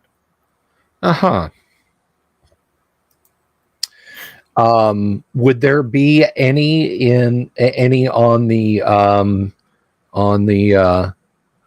quick vac suits? I'm guessing not, since they're basically people. Well, no, they just have little badges. Okay. And when they turn black, you're dead. It's that kind of thing. Yeah. So they change color as you're exposed to radiation. So there would no doubt be some sort of radiation detector on the ship somewhere around when it's powered up. Okay. Well, one thing that Reggie knows about radiation is it loves to travel in straight lines. A simple 90-degree angle can potentially save your life. So what Reggie is going to do is improvise. He is a Marine. Navy, but still adapt, improvise, overcome. I'm going to snag both radiation badges off of the emergency suits. One goes in pocket. One goes attached to the alarm clock string that I have in my pocket. And when we approach a closed hatch, I'm going to crack said hatch, pitch this through the slight opening, wait a few seconds, bring it back. And if it's changing color, that's a heavily irradiated area of the ship. So we'll just radiation. That's smart, Captain. All right. So are you going to make your way north to the forward to ops or the bridge or whatever. Yeah. All right. Because all right. So the you've got the keel up the front. It's basically a long tube there. There's the avionics array. And there's the airlock area. And then forward is there's the payload bay. Below will be the support deck. There's when you come in the airlock, you see there's a little diagram like that. It's exactly like in our modern day. We've got like a map for firemen. We've got a map of the building for everyone is when you walk in. So it's the same sort of principle. There's a little map showing the basic layout of the ship. Does it have little dots that say you are here? Yeah, well, I think they figure that you could figure out that you've just come in the airlock. Yeah. All right. Okay, so moving along like that, again, we're headed forward to the bridge. Yep. Okay, so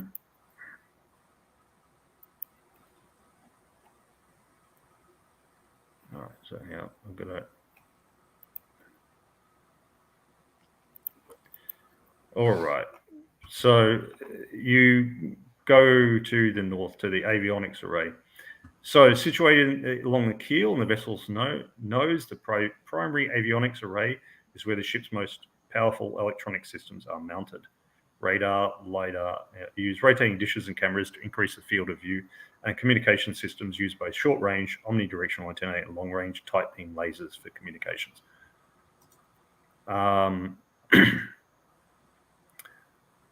So they've got a system of flywheels for the primary maneuvering, and they'll have stabilizing gyroscopes in this area.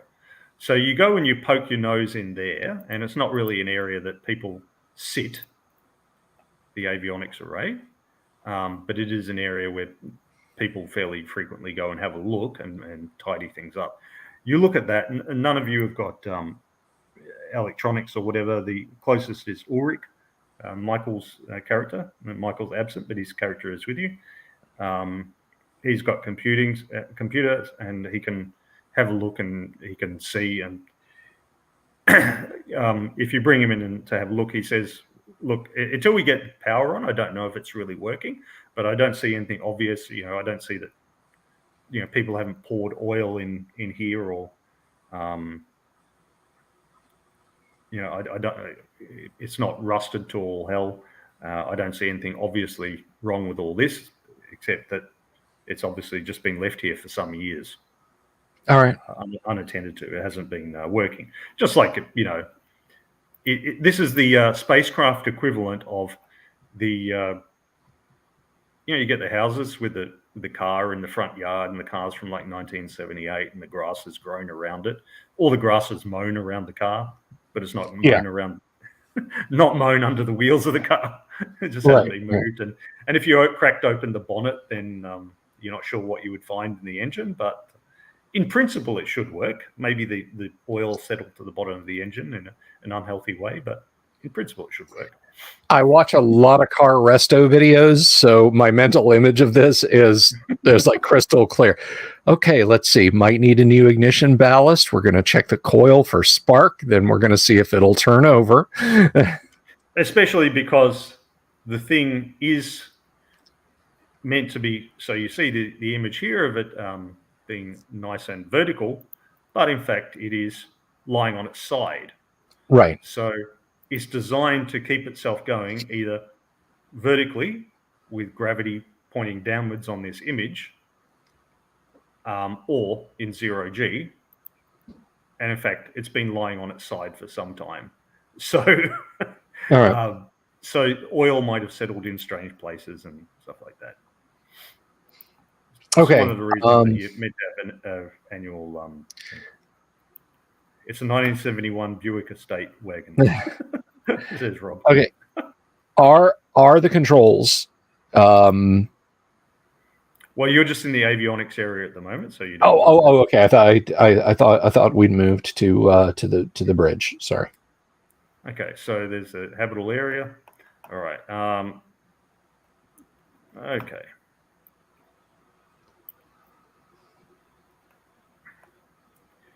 So the first is the airlock deck. Okay, where there's some, and in the airlock deck there's storage. Obviously, there was the emergency life support, emergency vac suits. Mm-hmm. There are some proper vac suits as well, and you've got a bunch of other. You've got other sorts of stuff, like all sorts of life support stuff, of oxygen cylinders and so on and so forth. And then there's the keel. Okay, the keel is it's got the ladder down the middle of the guts of the ship. So on a waterborne craft, the keel is underneath the ship. That's the spine, but in here, it's right through the middle of the spacecraft. The keel. Okay, so the next down is the power deck, and you've got maintenance, access, a reactor drone storage. These drones are not AI; they're remotely controlled, so that way if there is radiation out, you can send a drone in. there's some stored tools, industrial fabricators. We don't have 3D printers here, but you do have you got a little machining shop there. And Okay. More of the keel. Everything put away as it should be? Not quite. So some stuff has fallen out, probably because the thing's lying on its side. Fair enough. But I mean, it's not it's not a massive disarray like this thing was pulling 108 Gs on reentry or anything, right? No. It's a bit bashed up. I mean, it's not designed to be lying on its side. Okay.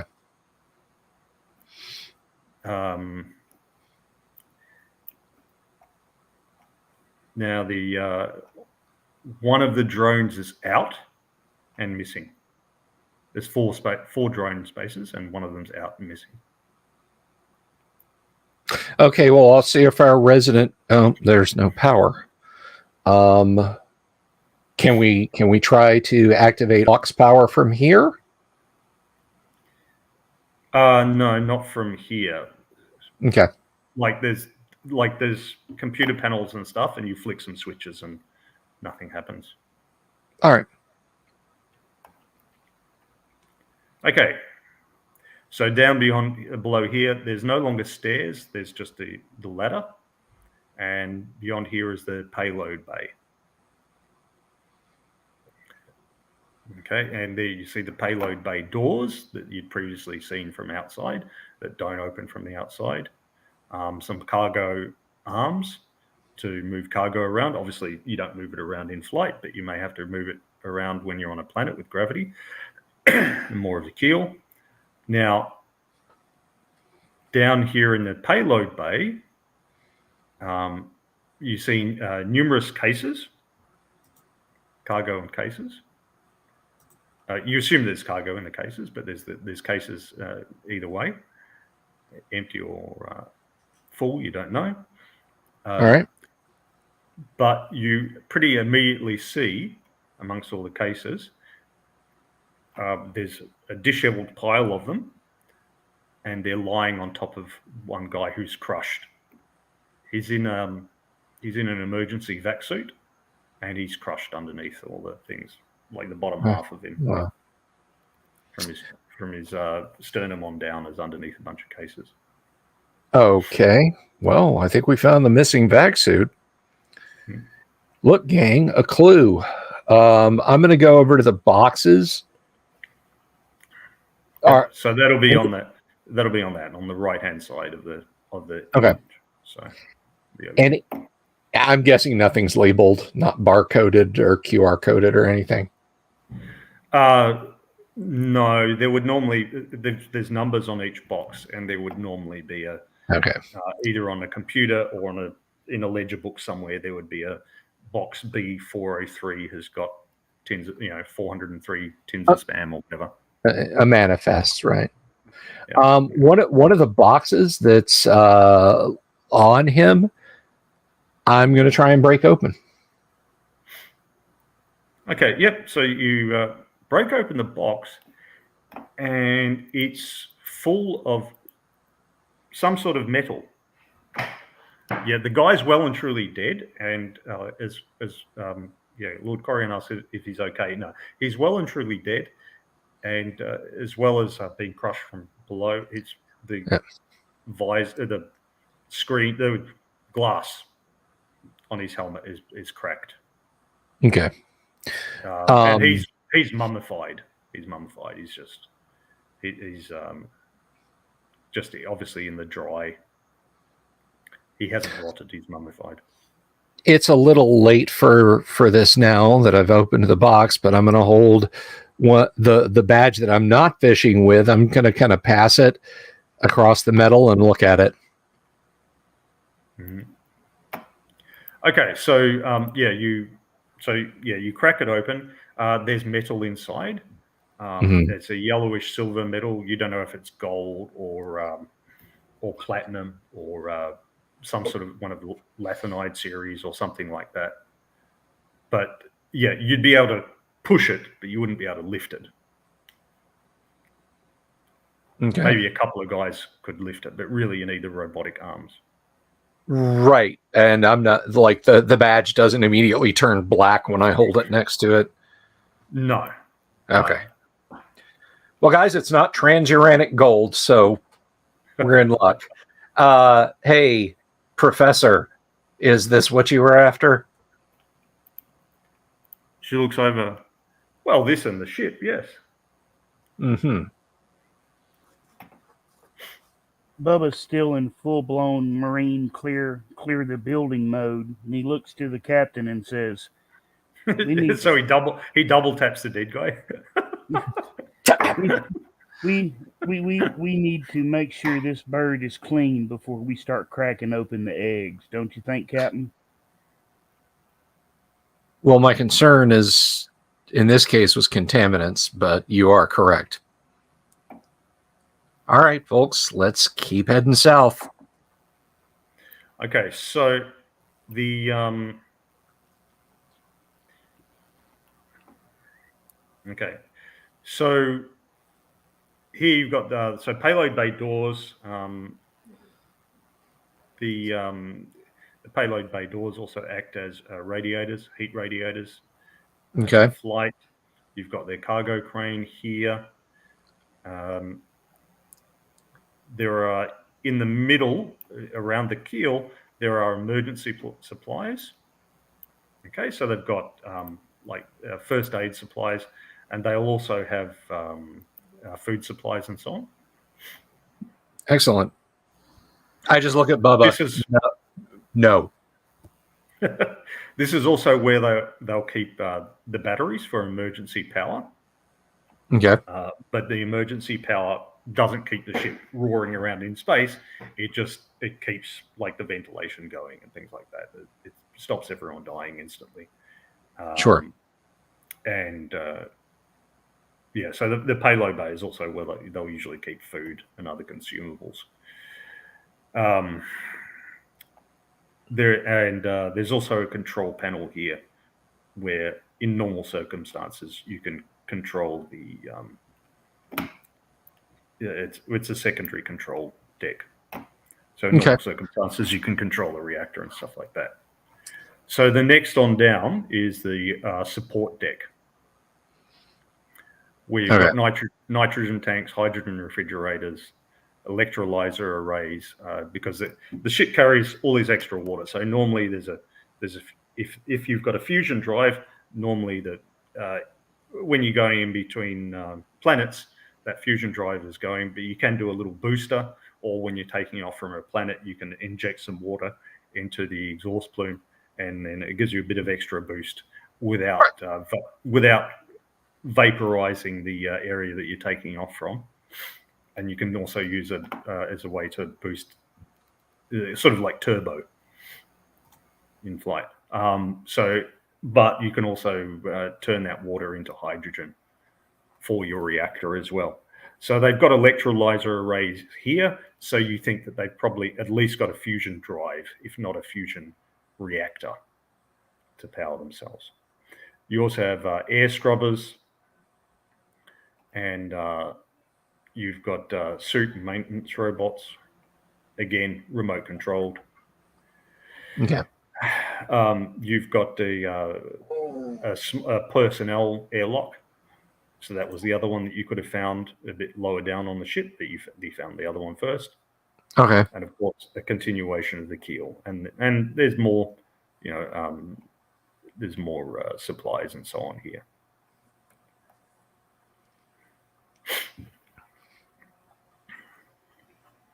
Okay, so yeah. So hydrogen refrigerators. The hydrogen probably would have evaporated out by now. It tends to leak out over time. Anyone who's had a helium balloon and watched it sadly deflate over a few days knows that very low atomic weight things tend to ooze out. Every kid has been disappointed by that the helium balloon didn't last forever. It's all right. It's all right. They would have bursted anyway. And you've got air scrubbers as well to scrub out the carbon dioxide.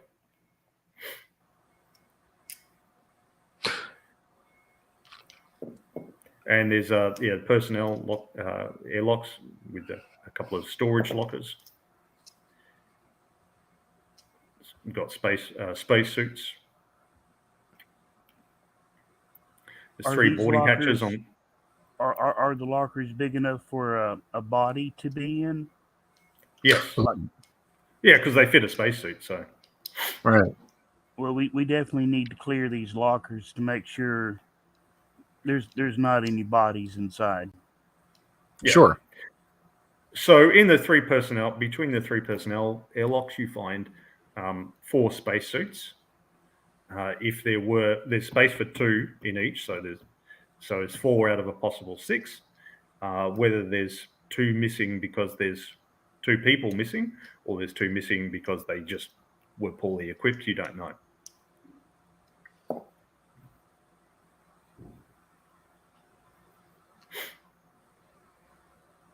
And the personnel lockers, when you land in a normal way, so you can see how it looks here, the personnel lockers like that, they will also have ladders so that you can go on and off the ground when you're landed. All right.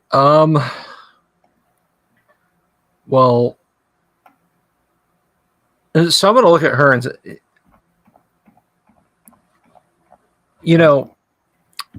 I don't imagine you're doing this all by yourself, and we found your ship and we're just going to drive back to the city and you're going to fly off into the stars by your lonesome. So, never mind. All right. You're asking me what are my plans from now?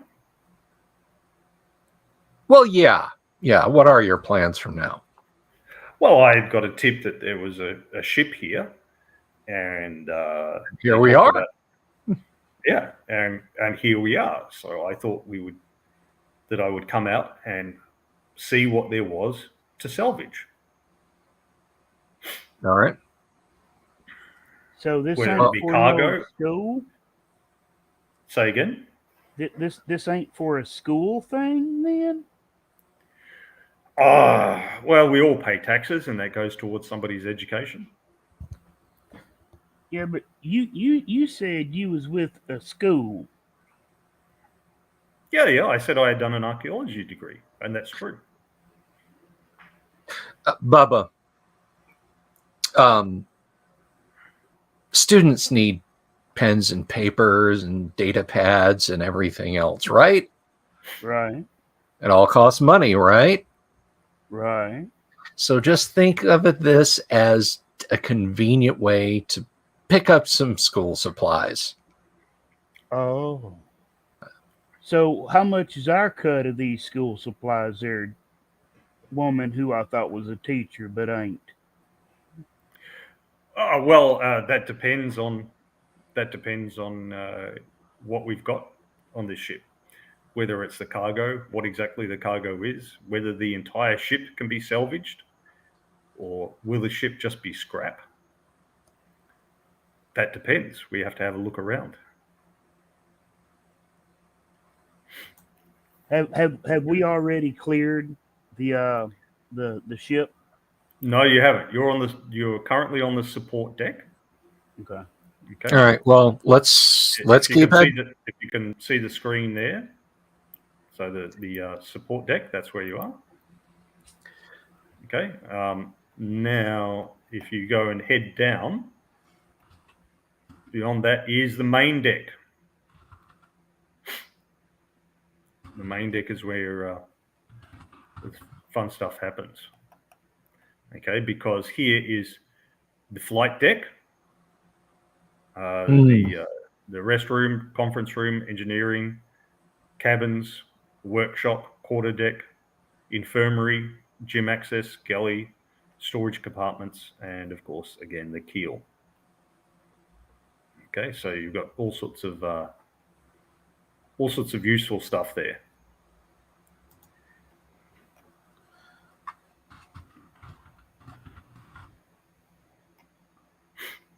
Now, Okay. we have somebody that could like flip switches and know what they're doing, right?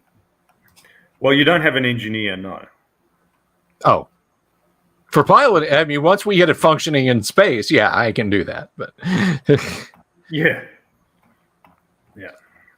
and I don't know much, but about 67 metric tons of rocks and dirt on it, turning on the main drive is probably a bad idea anyway. Call me old-fashioned, call me crazy, call me a romantic. Well, you would definitely clear the rocks away. Yes, the rocks would all move away from us. Some of them at near sea.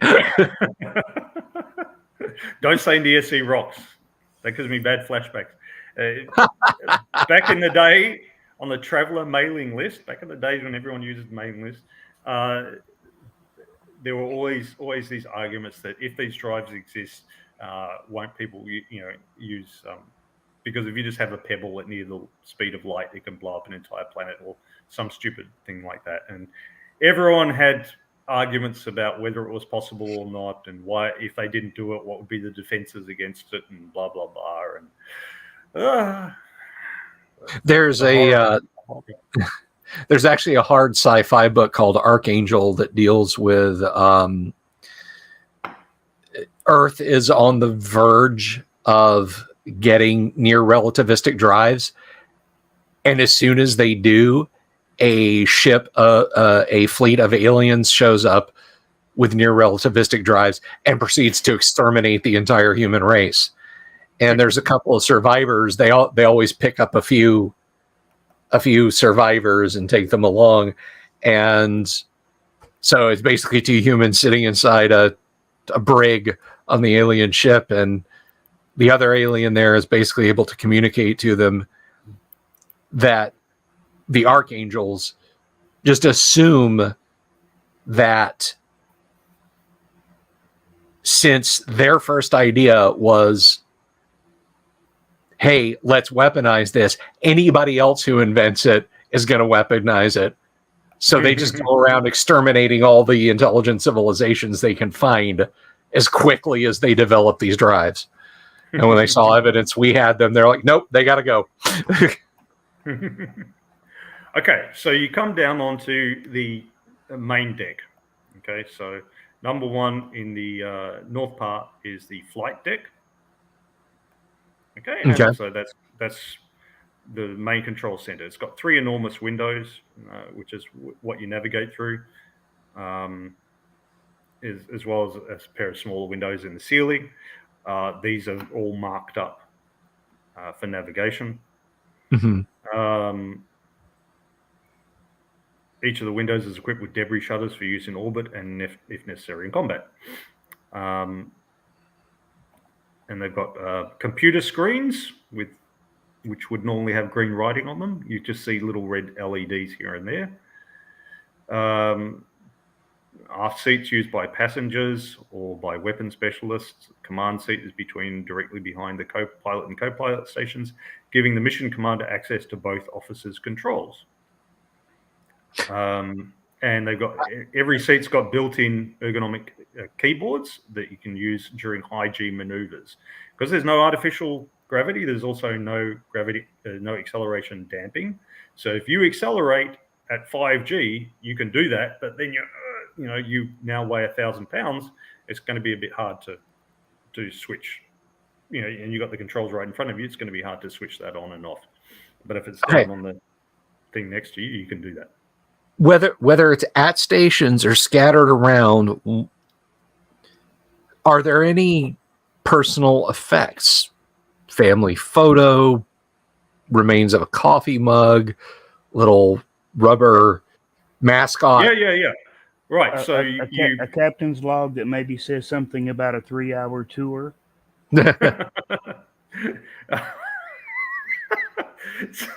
All right. Yeah. So there's a couple of photos, like family photos, around, obviously. Okay. And you also find a broken coffee mug that says "unbreaded."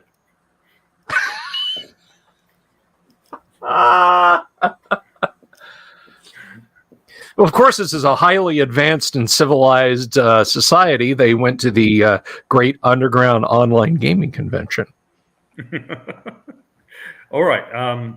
Now, if going clockwise around, there's a lavatory and bathroom. Now, Luther had suggested that you grab what you could, shit in the toilets, and then leave explosives in place and get out of there. It would be difficult to do at the moment because the place is lying on its side. So there's blue water sloshing around. Ugh. And we've still not seen any other bodies except for the one in the payload bay, right? Yeah, not as yet. Not as yet, if any. Lady, do you know anything about the provenance of this ship? Anything at all that might help us out here? No, I don't. She said. I had information that a ship had come here some time ago. It had never gone anywhere else, so it had either been broken down for scrap here, or fallen into a sun or something like that. And I came here and saw that the place was not capable of breaking a ship down into scrap and getting any use of it. And so I just asked around. I've been spending about 6 months chasing this around. Okay. Right. The next room clockwise, on the original plans, it was labeled as a conference room. It is not a conference room. It has 2 cold sleep tubes in it. And you see them immediately when you look through, because like while you're looking in the lavatory, you just see a little glow of light. See a little glow of light, and you see those 2 cold sleep tubes there. Okay. Misted over, little lights flickering on the side there. All right, I'll wipe the mist away. Okay, yeah, you see persons inside. Do you know about this? Jaquel says, I thought it was a possibility, but I didn't think it was likely that after all these years that it would still be functioning. The question is, she says, and she looks around, and then she sees this switch on the wall. Good old power switch. She puts her hand on the power switch. Is this salvage or a rescue mission? I stand up and put my hand on the butt of my pistol. Lady, I'm not killing anybody for this. Dr. Lady finds herself looking down the wrong end of my pistol as I say, it's a rescue. Are they even still alive, she says? Well, there ain't but one way to find out there, fancy Dr. Lady that ain't a teacher. Do we want them to still be alive, she says? Lady... After all, does anyone want them to still be alive? After all, she says, that doesn't look like a naval uniform to me. And you look over and you realize they're wearing orange jumpsuits. Okay. And are you capable of bringing them out of cold sleep without killing them? You need a qualified medic to have a decent chance of doing that.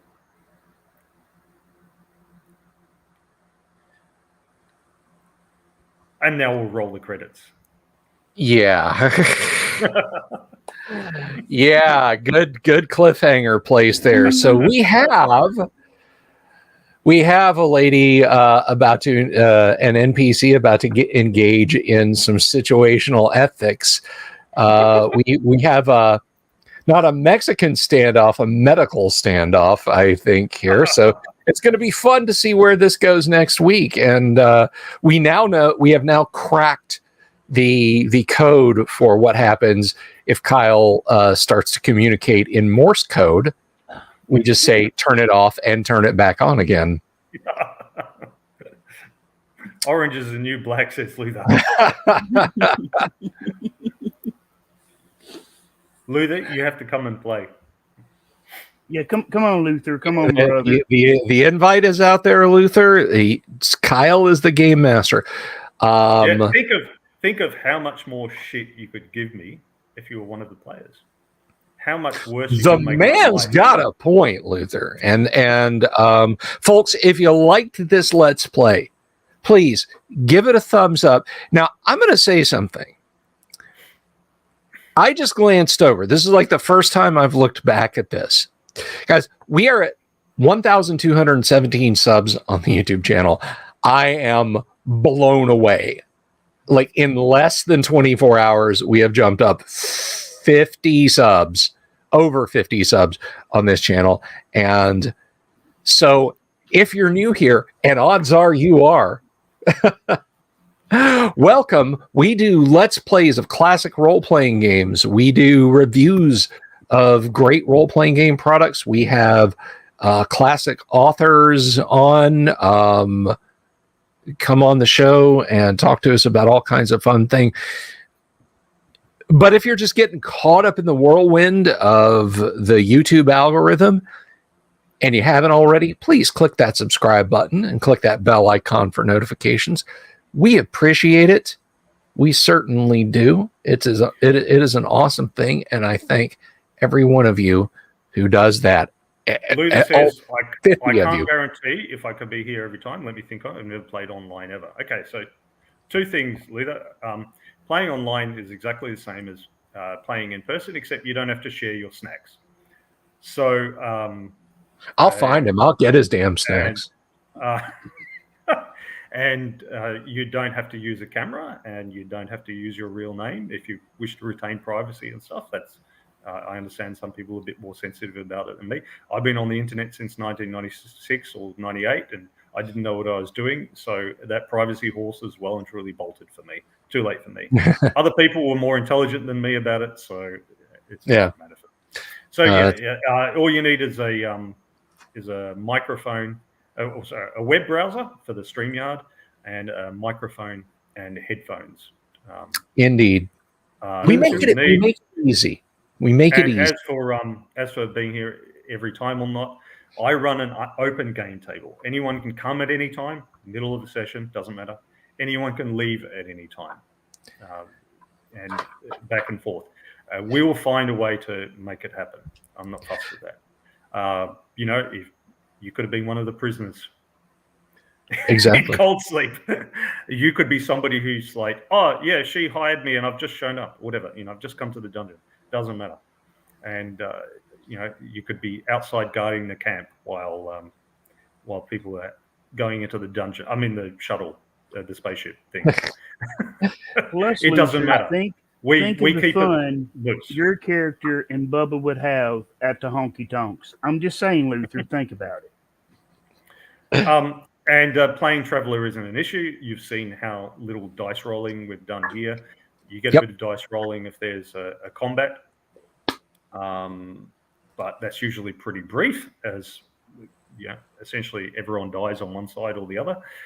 So, and aside from that, it's just the same as any role playing. You use your wits. The rules are fairly light, and don't. We're doomed, especially the way I run it. So yeah. We make it easy and accessible. I'm a big believer in making things accessible, both in gaming and in my professional life, running the gym. People can come and go as they please. I prefer that they stay, but we try to make it as welcoming and as accessible as possible.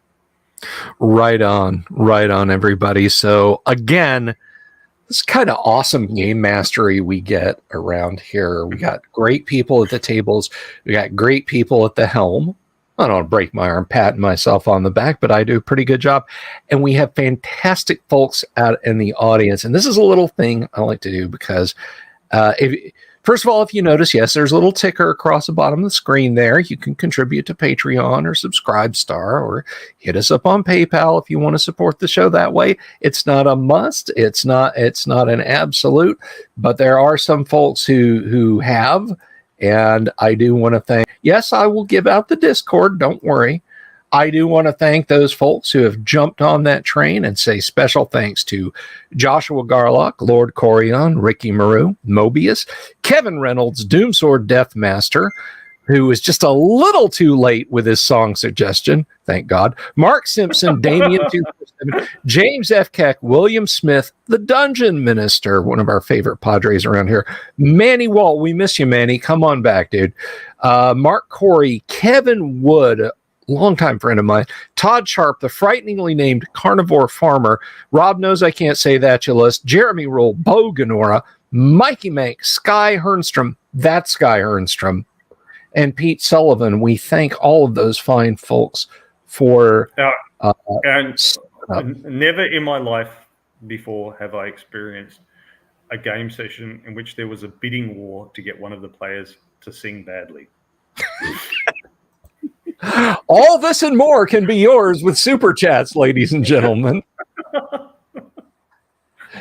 But I do thank everyone for your support, and like I said, today it has been a really crazy week. Who knows what it's, and we're only halfway done. So tomorrow night I will be back. We're going to be digging into some stuff tomorrow night. It's good. Calm down. We're going to do some fun stuff tomorrow night. Friday night, some more RPG talk. And then at 9:30 Eastern, guess what? That's right. A Let's Play First Edition Gamma World. So thank you again to Tonka Todd. Thank you to Kyle. Thank you to everybody out in the audience, especially for the Super Chats. You guys have an absolutely fantastic evening, and we'll see you again tomorrow. Peace. Bye-bye. No.